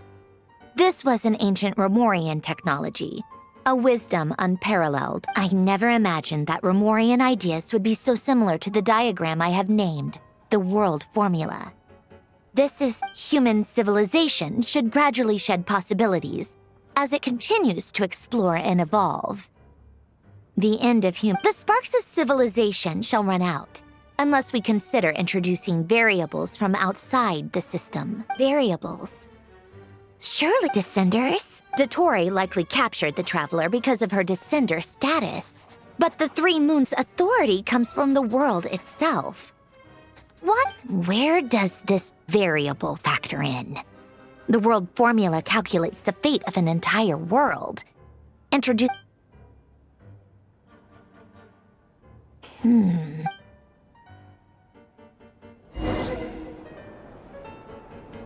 Polonia, search keyword pathway and bring me all relevant books.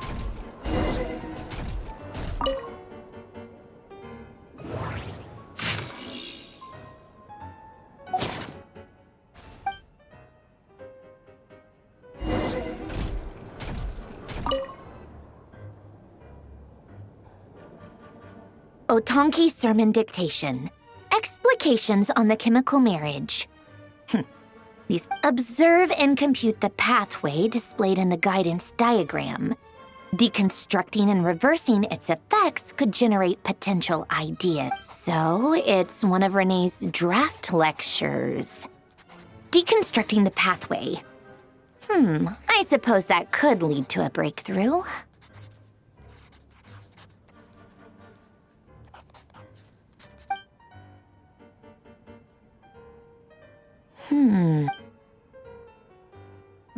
This is so long.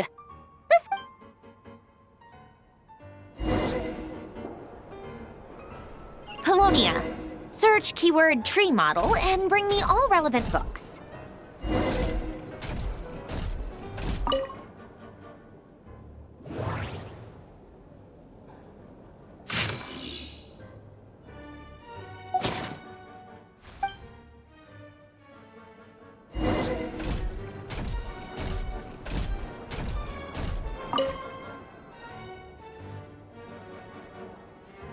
Most of the experimental devices proposed by the Lilia Crucis Ordo are built based on the simple and basic logical structure of a tree model. Lilia Crucis. When Duke St. Germanus departed, he said, "It seems that there's no going back." Alas, he is only a genius when it comes to machine. In all other things, he is but ordinary. Excuse me? I'm sorry. That's just ridiculous. What kind of book is this? Great Detective Herlock, the Alchemist and the Clockwork Saint? Isn't this a novel? Still, the author swears that they knew Renee well. Whatever. I guess it's not beyond the realms of possibility that Renee would say nonsense like that on occasion. Memory, wishes, souls, and persona. Frankly, this sounds more like occultism, but if Albedo vouches for it, I suppose there must be some alchemical basis to these techniques. The way Alain Guillotin saw it, the world was comprised of machines. The universe needed machines, and thus his technologies were created. That's why I was born. René, his full name was René de Petrichor, if I recall correctly. Sounds like he and the town must be intricately connected. That place was also the source of most of our information regarding Remurian civilization. Seems like some of his projects were based on their technology. The cutting of souls and storing them in vessels. These seemingly unrelated techniques underpinned René's research. Assuming that the 4 orthants correspond to alchemical category, the chemical marriage model? Alain would have scoffed at that. He never would have let those theories or parameters anywhere near his mathematical formulas.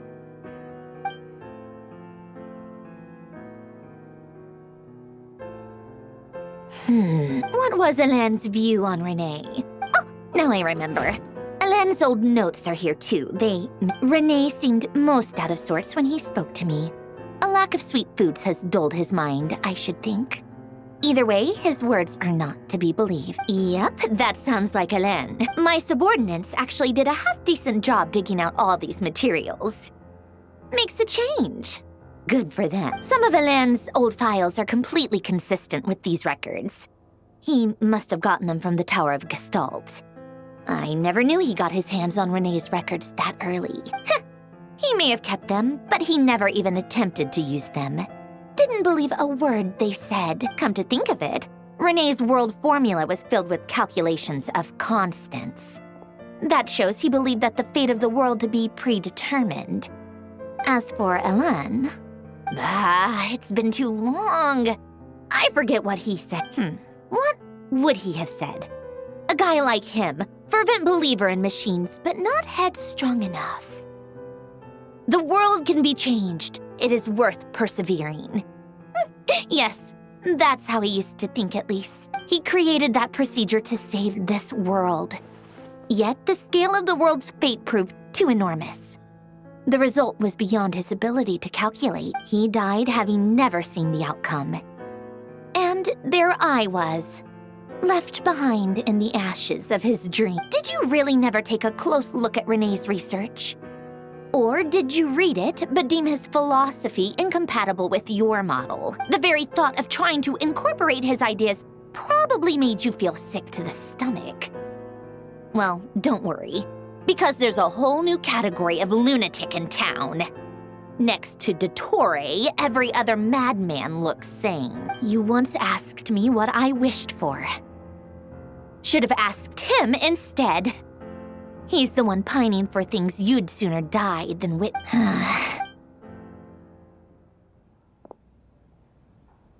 Even the tiniest variable can make big waves in the present. Now then, allow me to put these incompatible fragments together in your stead. First, establish and verify the existence of the Great Circle. Absolute nihil on one end, absolute reality on the other. Then, the variables. The sparks of civilization shall run out unless we consider introducing variables from outside. Traverse the world, space-time, and civilization. Then extract the essential nodes from the records to determine which variables they point to. The primordial power that differentiated itself from the void. The power of light. Records. Hyperborea. This is horrendously complicated. After all that, I'm still missing a few variables. How do you think it looks, Polonia? Like the frenzied scrawlings of a... Fine, keep it to yourself. It's not like you can talk anyway. I'll assume you gave it a passing grade. I jest. But true madness does often start with trying to save the world. What would Arlecchino and Columbina think if they saw this incomprehensible hen scratch? So would Rosaline. She's been dead for a while now. When I close my eyes and think back, I can still see her face. And that enormous dress she used to wear. Such a bizarre choice. What possessed her? Oh, and the clack-clack of those heels used to drive me insane. No one's asking me, obviously, but I hope you all know that I never wanted to save the world. I'm not crazy. I don't have delusional ambitions, and that the world needs a solution. But I don't need the world's validation. It's the world begging me for...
Oh, cookies to go with the tea.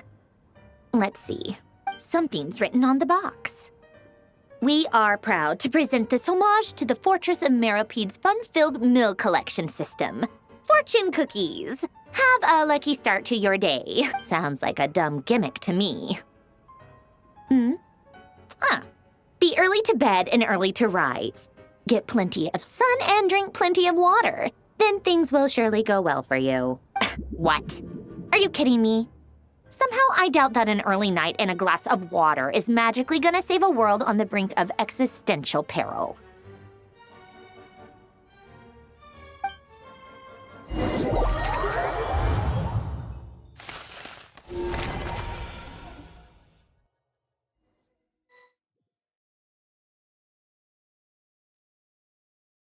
Lady Arlecchino, word has reached us that Lady Marionette's troops are all in position. They are ready to act as soon as the order is given. Excellent. The only thing is, they are fewer in number than we expected. It looks like many of them must have lost their lives at the hand of the monsters released by the Doctor. Can't be helped. Allow them to join our ranks, and keep in contact. As you wish.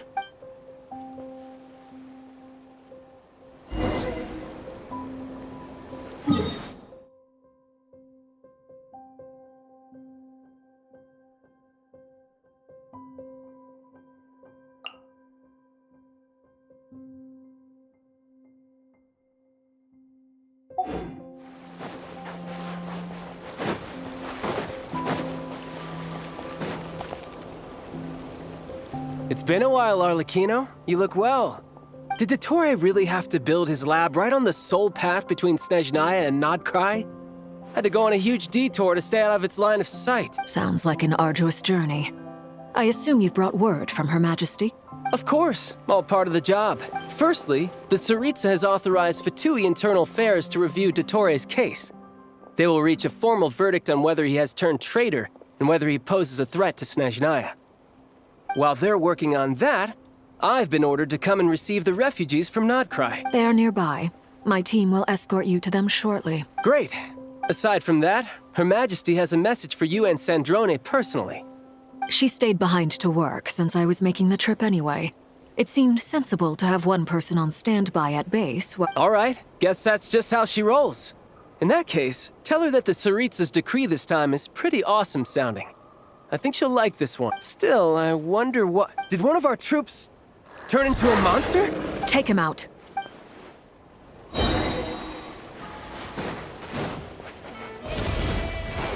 Transfixed!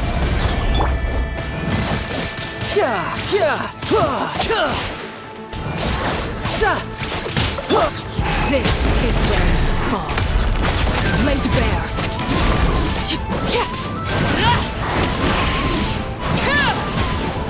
You've gotten stronger, Arlecchino. Nice. Stop that right now. I appreciate the praise, but I'm not fighting you today. I knew it.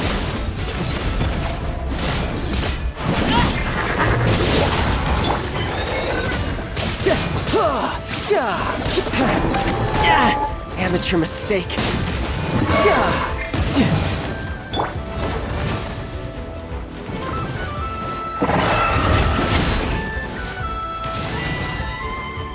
No time to lose. Overruled. I can't believe it. He was a living, breathing human one moment, and another fine piece of work by our dear colleague. What in the world has been going on in A lot. But long story short, Dottore stole 2 moon marrows that should have belonged to Columbina, then built a 3rd moon marrow of his own. What? What do you mean he built a moon marrow? People build roads and houses, not moon marrows. What's his next DIY project? He's gonna... You could stand to be less surprised. We are harbingers. The work we are engaged in makes the creation of gods seem mundane by comparison. I tell everyone who asks that you once crossed swords with Rex Lapis while serving as a key supporter for Rosaline's plan. But right now, you're acting like... Thanks for speaking up for me. Those 2 really took me for a ride back then. Then again, surely no common adventurer would manage to get tangled up with them the way I did. That's gotta count in my favor, right? It almost sounds like you wish to repeat the experience. I might have to lower my opinion of you. No. I'll stop talking. Please, go on. Dottore is currently still experimenting with his newfound power in ways that continue to corrode the outside world. As for the human mutation, I believe this is simply a consequence of his experiments, and not a strategic move. That radiant beast was once a subordinate of Sandrone's. I suspect he was only allowed to live so that he could become an experimental subject. Also, those of us who fought Dottore have been afflicted with a curse. As such... This is so much worse than I thought. No wonder Her Majesty's decree is so extreme. While these exceptional circumstances persist, the Harbingers are hereby authorized to use unilateral executive powers. Should Dottore pose a threat, Arlecchino and Sandrone are permitted to eliminate him. My thanks to Her Majesty. I will pass these good tidings on to Sandrone. Her Majesty has also declared that she will refrain from launching an attack on the now evacuated Nod Krai due to the presence of unretrieved research material. A wise decision. By the way, how's my old partner doing? I'm assuming they're with you? Partner? You mean... I'm afraid I have bad news. She was captured after our failed assault on Dottore's lab. Her whereabouts are currently unknown. What? Why? Since when does Dottore have a bone to pick with her? That is indeed the question. I'm not sure he does. He must have some other goal. This won't do. I have to rescue her. You can't. We have no idea where the... What am I supposed to do then? Stand here... Sandrone is working on it. The best thing you can do right now is complete your... Fine. I guess I'll leave this to you then. One last thing. Tell the Rooster to get the message out to the gods and citizens of every nation in Tevat. Beware. An uncontrollable pollution is spreading forth from Nod Krai. The source of that pollution is a madman drunk on the success of his experiments. The Fatui and our allies will endeavor to contain the threat.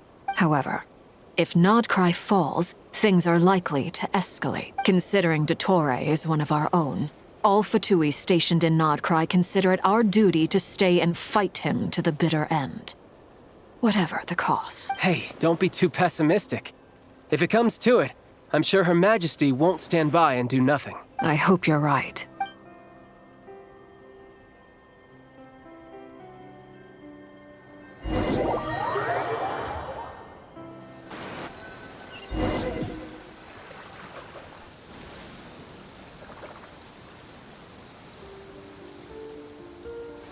You're right on time.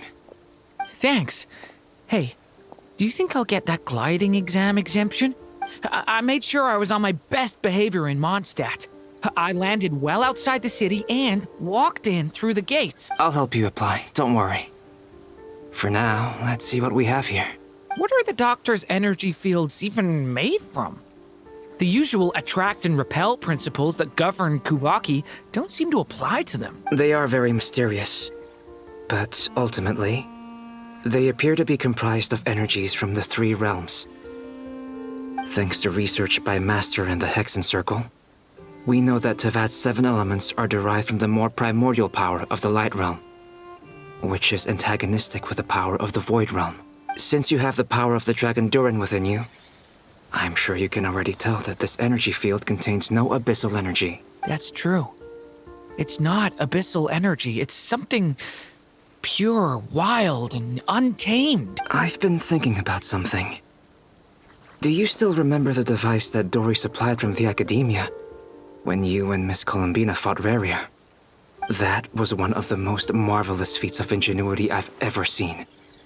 The design, the craftsmanship, not to mention the operating principles. Surely the most ingenious feature of all.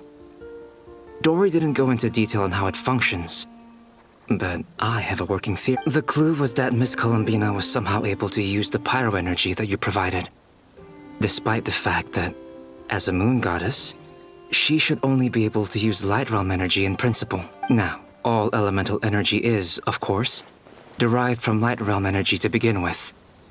Hence, I suspect that the device works by restoring elemental energy to its original state. This presumes a theoretical model of the 7 elements akin to that of light refracted through a prism.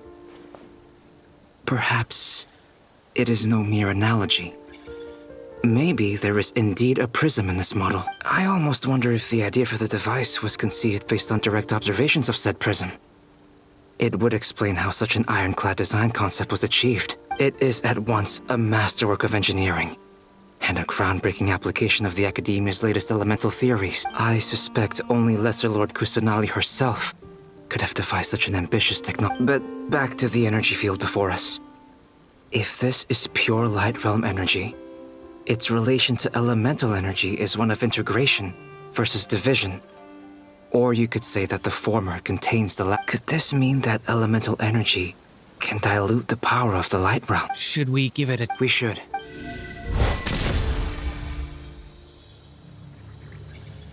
Ha! It works! Clear signs of disruption were detected at the periphery of the energy field. This indicates that elemental energy can disturb or even negate the field. Now you try. All right, here goes. It's working! Switch to abyssal energy and attack again. No surprises there.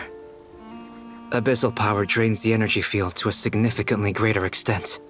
I now feel confident in asserting that the energy field is indeed pure light realm energy, and that elemental energy can dilute it. But the energy field is huge. How much elemental energy will it take to neutralize? We don't have to neutralize it completely. We can... That's all for theory. Would you like to continue watching? So you knew I was here? Huh? When did you get here? A while ago. But Albedo sounded like he was working on his thesis defense back there. Back in Sumeru. You can end a person's whole career by interrupting them mid-speech. Very thoughtful of you. I'm truly touched. Could I ask you to lend me a hand? With what? A little test. Try using Animo to unleash a concentrated assault with circular blades, with the goal of breaking through at a singular point.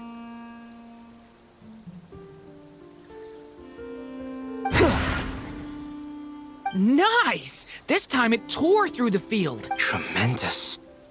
Should we go through? We probably shouldn't risk having mutually antagonistic energies in such close proximity. Durin, you stay here and watch the entrance.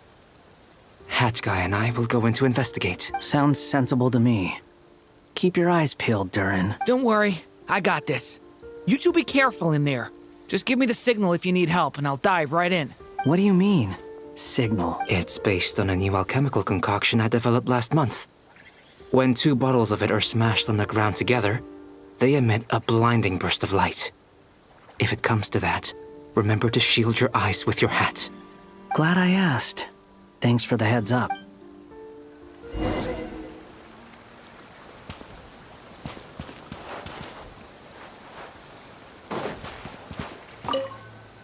Like I thought. Beyond a certain distance, we can't see the opening where we came in. Maybe that's to prevent people from escaping. Sounds like Dottore's style to me.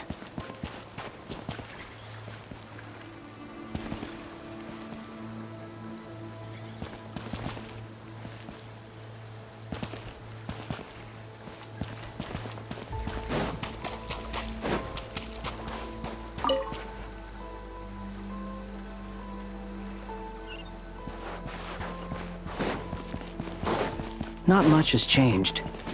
Things are basically the same here as they were before the energy field. They have no heartbeats and they're not breathing. We can only assume they're dead. Also, there's an animal squatting next to... It's watching us. That's... What are you trying to tell us? Doesn't seem eager to talk. I guess maybe it's just an animal after all. Let's keep looking around.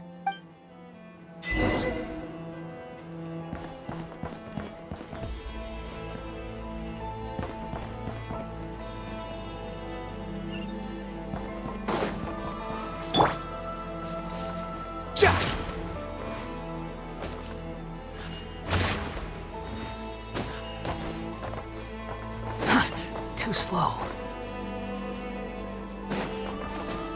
Behold!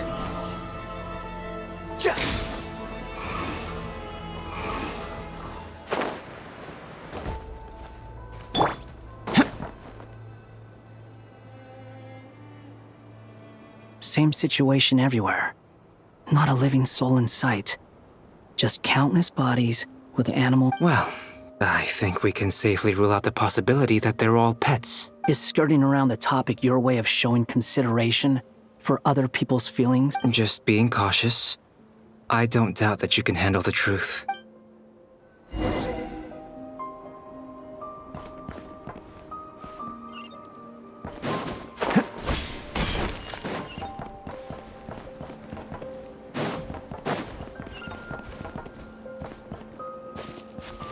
Careful.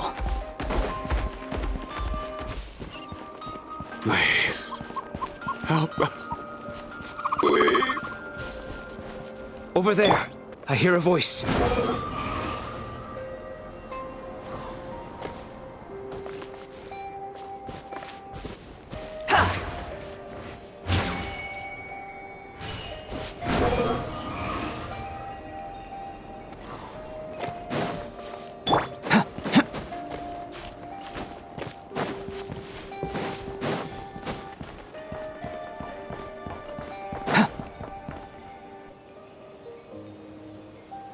Please.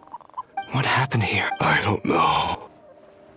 Suddenly, everyone collapsed. I still have some of my sense.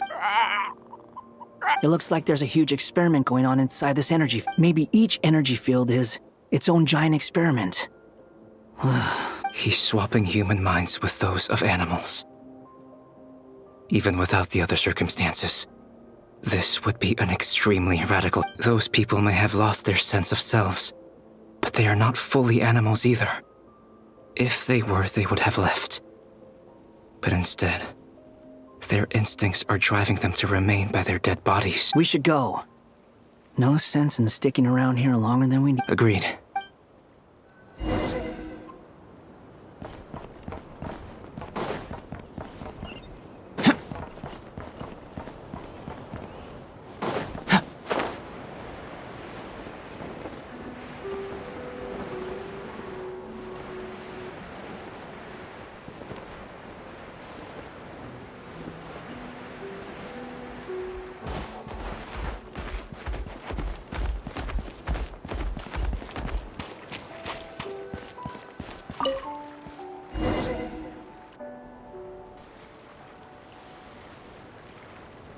You're back! Everything okay? We saw some things that take a strong stomach.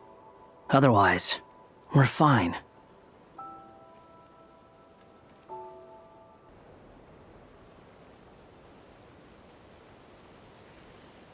We should share our findings with the others.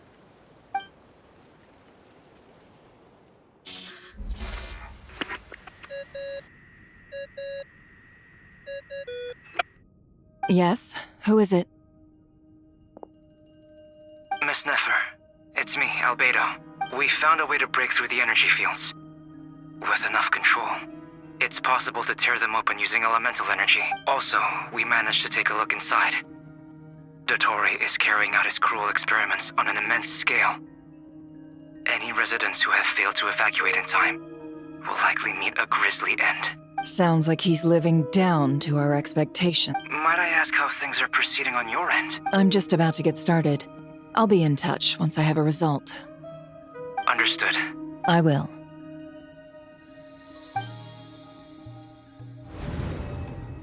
Well, Nefer, I'll link up with you once my tasks are complete.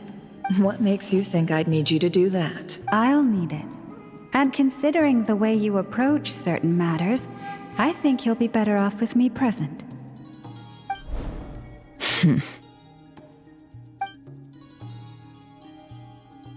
Let's begin. Entering simulation mode.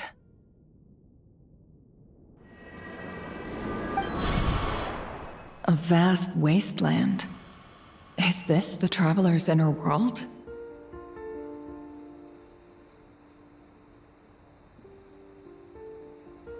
I was expecting something more vibrant, to be honest.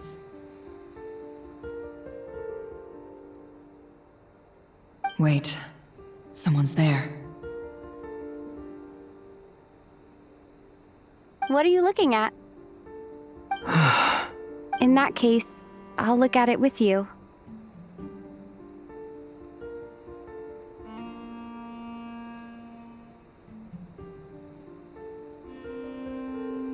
I want to know all about everything you've seen and experienced.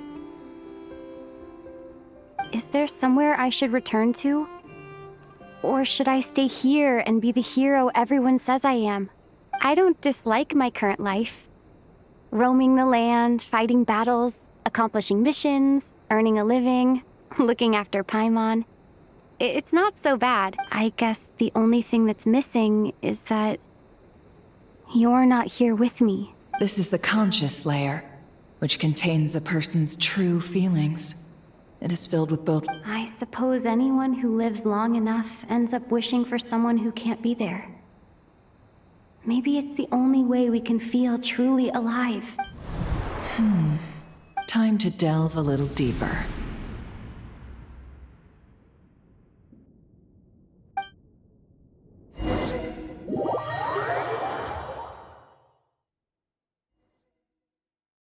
Nasha Town is hardly the optimal choice for a place to live, but it has character and a reasonable population density. What are you trying to say? Oh, don't be nervous. I was just thinking where might make a good starting point for your journey. Perhaps I should send you further afield. Conria, perhaps. Conria ceased to exist long ago. Once again, you fail to understand the possibilities that the Tri-Lune creates. Anything that has existed in the past, I can now recreate. You simply do not wish to see that happen. That might be because you miss your sibling and fear getting answers that you are not ready to learn. But this is not for me to judge. If we are to collaborate, we need to maintain an amicable relationship. In a moment, you will be able to...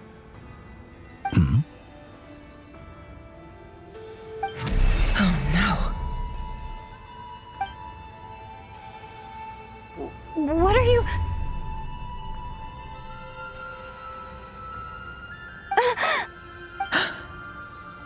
What are you gonna do?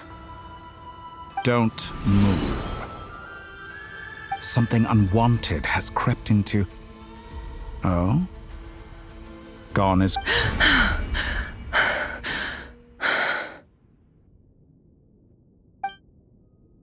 Did you save me? If I hadn't cut the connection, Dottore might have caught you from the other side and destroyed you.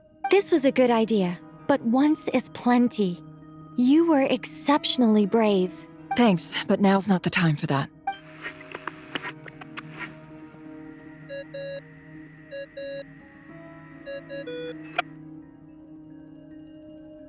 Albedo speaking. I think I know where she is.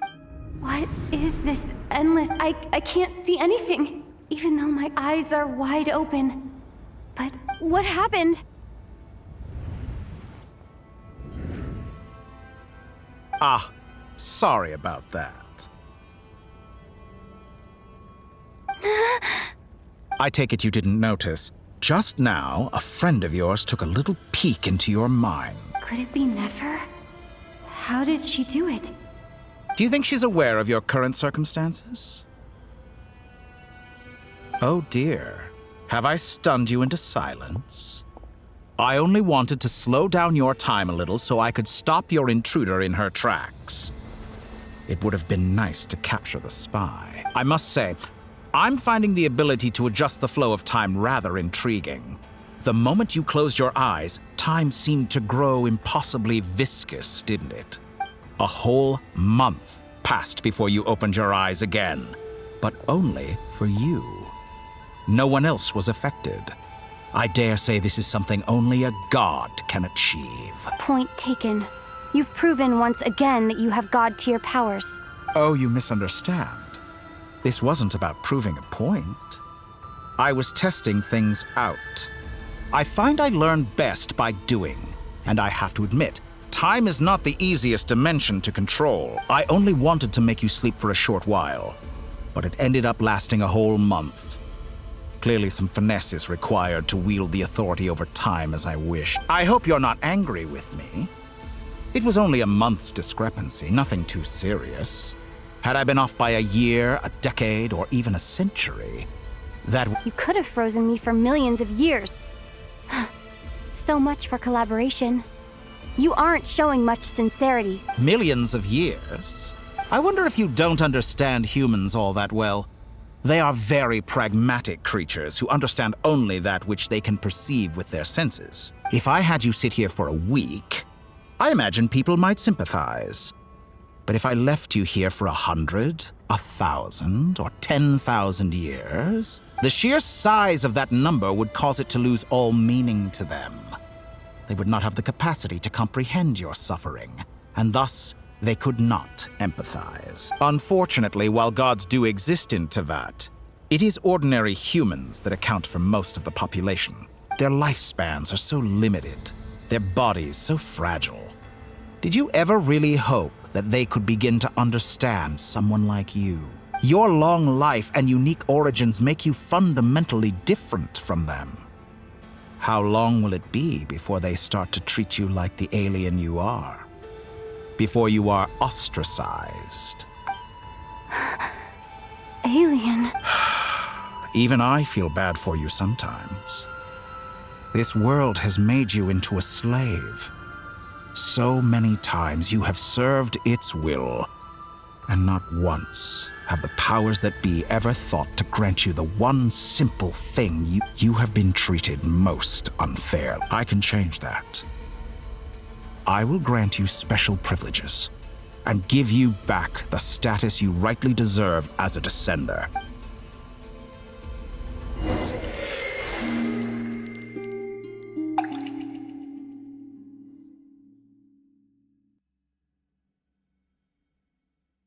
I've entered the past 3 times at this point, but I still have so. For instance, beyond each point being further back in time than the last, what determines the specific locations at which I can make entry? So far, the common thread linking all 3 scenarios is that the traveler has been present. But it's more than that. I know I sensed something familiar. I'll keep this question in mind.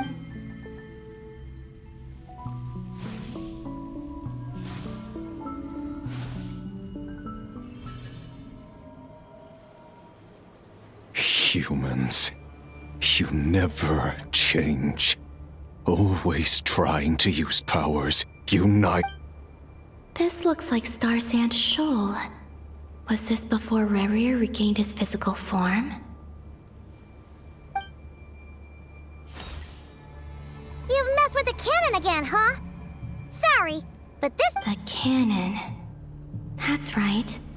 I was at Silvermoon Hall and I sensed an abnormal Kuvaki fluctuation coming from— And right after that, came an ominous power emanating from Star Sand Shoal. My body was once torn into countless pieces and hurled into the swirling chaos of time itself. But even so, my life and will were not extinguished. I wonder if I could try to prevent his resurrection. But how would I do it? What can I— Traveler! Behind you! Look at that light! No, I won't make it in time. She's using the Kuvaki shield like I taught her. Is she gonna use it to block the cannon's beam? She's strong. I'm sure she can manage. But the force released when the beam impacts the shield might lead to collateral Easy Island. The Frost Moon Scions will be A question, if I may. Kind, Miss Colum. When the cannon's Kuvaki beam was deflected earlier, I saw several— Maybe that really was me after all. Well, future me. There's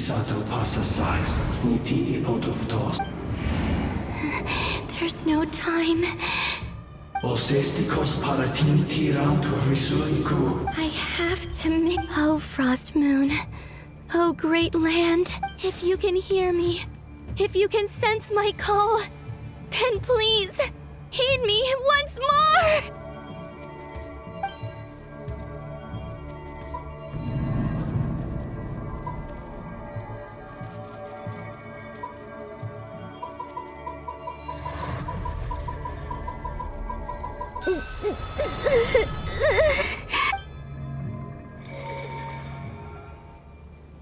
Did it.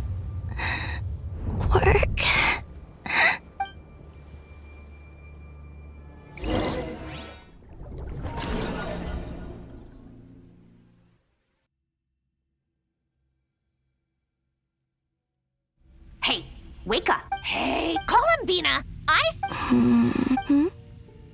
Oh. It's 3 in the afternoon, actually. And could you kindly not use my quarters as your personal nap room next time? But I feel so safe here. And your coffee, right? It's so bitter, but it smells lovely.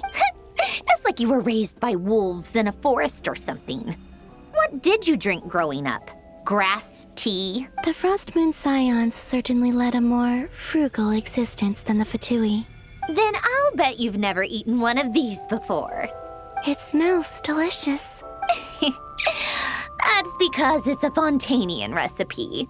I had a little free time today, so I made a batch. Rosaline will be here shortly, but if you really can't wait, I guess you can go ahead and... Hey, at least let me finish before you start eating! Did the Frost Moon Scions not teach you basic table manners?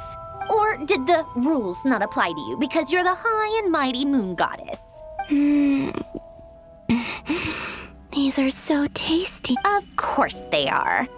I was worried they might contain traces of machine oil.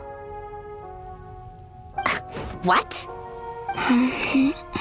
You know, there's something I've always wanted to ask you. Why did you leave your old home and join the Fatui? I mean, I'm sure their food was awful. But there's gotta be more to it. Well, life there didn't go quite how I imagined. What were you expecting? You're a god. Your followers are gonna make some... Surely you can just answer a few prayers here and there in return for the free food and drink. How bad can it be? Well, would you help other people just for free food and drink? The doctor told me that you were created by a great mechanic, Lord something Fisher. The Lord Artificer. Ugh, some people can't keep their mouths shut. Oh, Lord Artificer. And didn't he have something to do with the, Narzissenkreuz. Yes, that was it. Narzissenkreuz Ordo. So you must be joking. I wouldn't go even if they paid me. I don't even know them. Exactly. Well, I felt the same way. I did not know the people who made demands of me. Huh. What do you know? We're on the same page for once. In his later years, Elen did ask me if there was anything I wanted to do. If I had any wishes of my own. Well, I don't. And I'm not in any mood to fulfill someone else. Who's Alain? He was the... You know what? Never mind. You're not gonna remember. Anyway, the point I'm trying to make is, neither of us is the self-sacrificing type. Let me ask you this. What sort of place would you like to live in, if you could choose? A place where people don't ask me for things I cannot give them. Where they don't worship me, or fear me, but just want to chat with me like a normal person. I'd also like the freedom to come and go as I please. And ideally, it would be somewhere with the smell of coffee and snacks. Not to burst your bubble, but no such place exists in the world. Now, take your snacks and scram.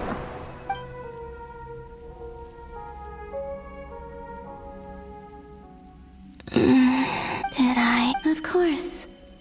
I dreamed of a Sandra. I miss you all back there.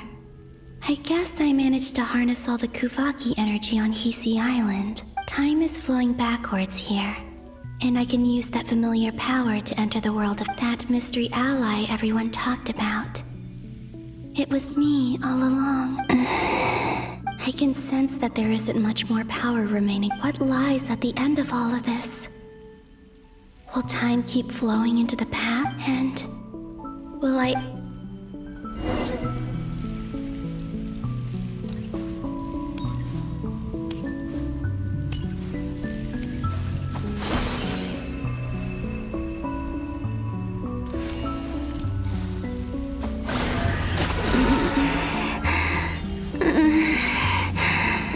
It's getting harder and harder to use my power.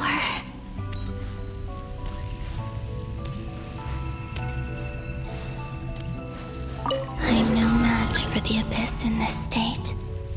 I need to avoid the contaminated fragments.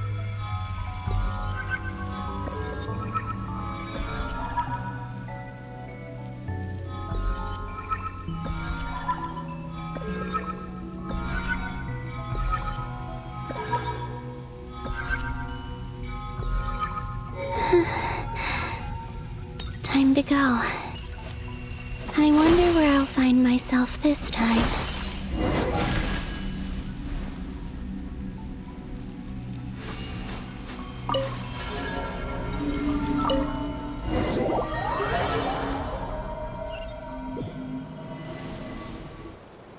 The final night cemetery. This is where Flint's is bait. Or not! How are we supposed— Difficult, yes. But it is also Seems like they're searching for information. Was this my doing too? to expose the true intentions of this Rarir. Are my actions changing the past? Or are they simply completing a process? Is all of this enough? If I choose not to help them now, will it change? They're my friends. I can't not help them.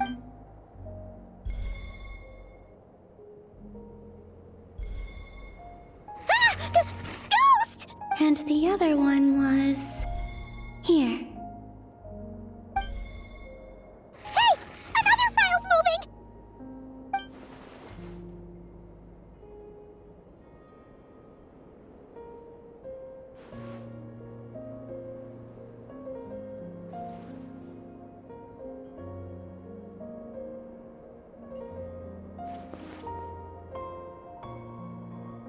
That should do it. Luanatar? You can sense my presence? Wait!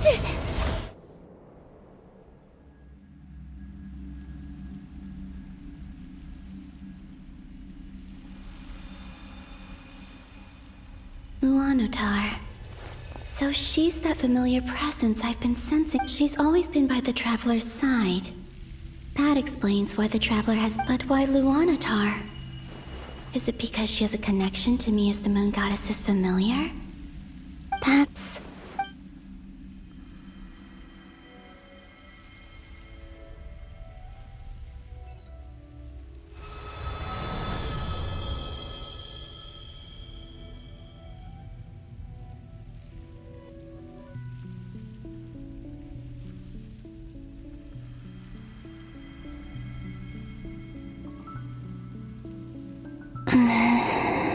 I cannot sense any power up ahead.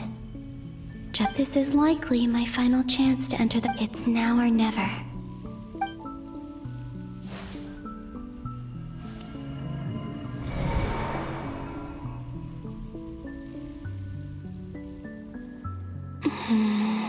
Where's Luanatar?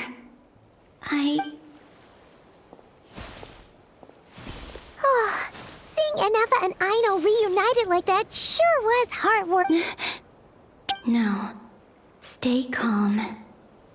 I don't have much but think, Column B. Oh wait, do I? Go back to Moonprayer, and if I return in my current... Dottoro's actions that day prove that he'd been planning that for a long time. He had already seized the power of 2 moon marrows before... Even if I managed to get back, how can I fight against him when he wields the Triluna? I can't. If I go back, I have to find some way of... Wait. Time... Does that mean... I know what I must do. Speaking of homes, we must already be close to where the Frost Moon Scions live. The vibe here feels different. But how do I communicate my plan to my friends? Should I write it down here? I need something with a close connection to me. Something I can use as a medium to tell them what's happened to me. Now it makes...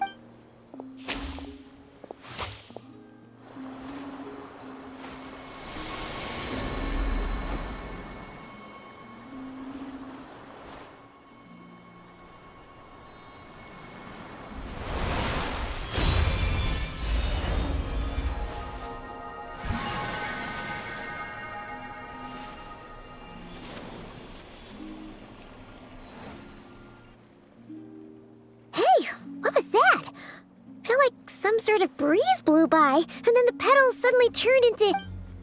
It was I who brought Luanatar into being. I gave up a piece of my own soul to create her. That's why I could sense a familiar power from the moment I entered this space. It also explains why she's been present in every past location that I've entered. Because we have a deep connection. Hey there! What's your name? And the reason why there are no more gates to the past after this point is that Luanatar hadn't been born then. No wonder I sensed the trace of a blessing when we first met. But I still didn't recognize the soul hidden within you. Back then, I was just a little lost dove. I had yet to become Columbina Hyposaline. Go on now. We've got stuff to do. Best you find someone else to hang out with. Hey, you scared it off. I'll be counting on you. Remember to stay by the traveler's side. Oh, and bring her to the garden where the moon prayer blossoms grow. There's a little lost dove there who will need her help.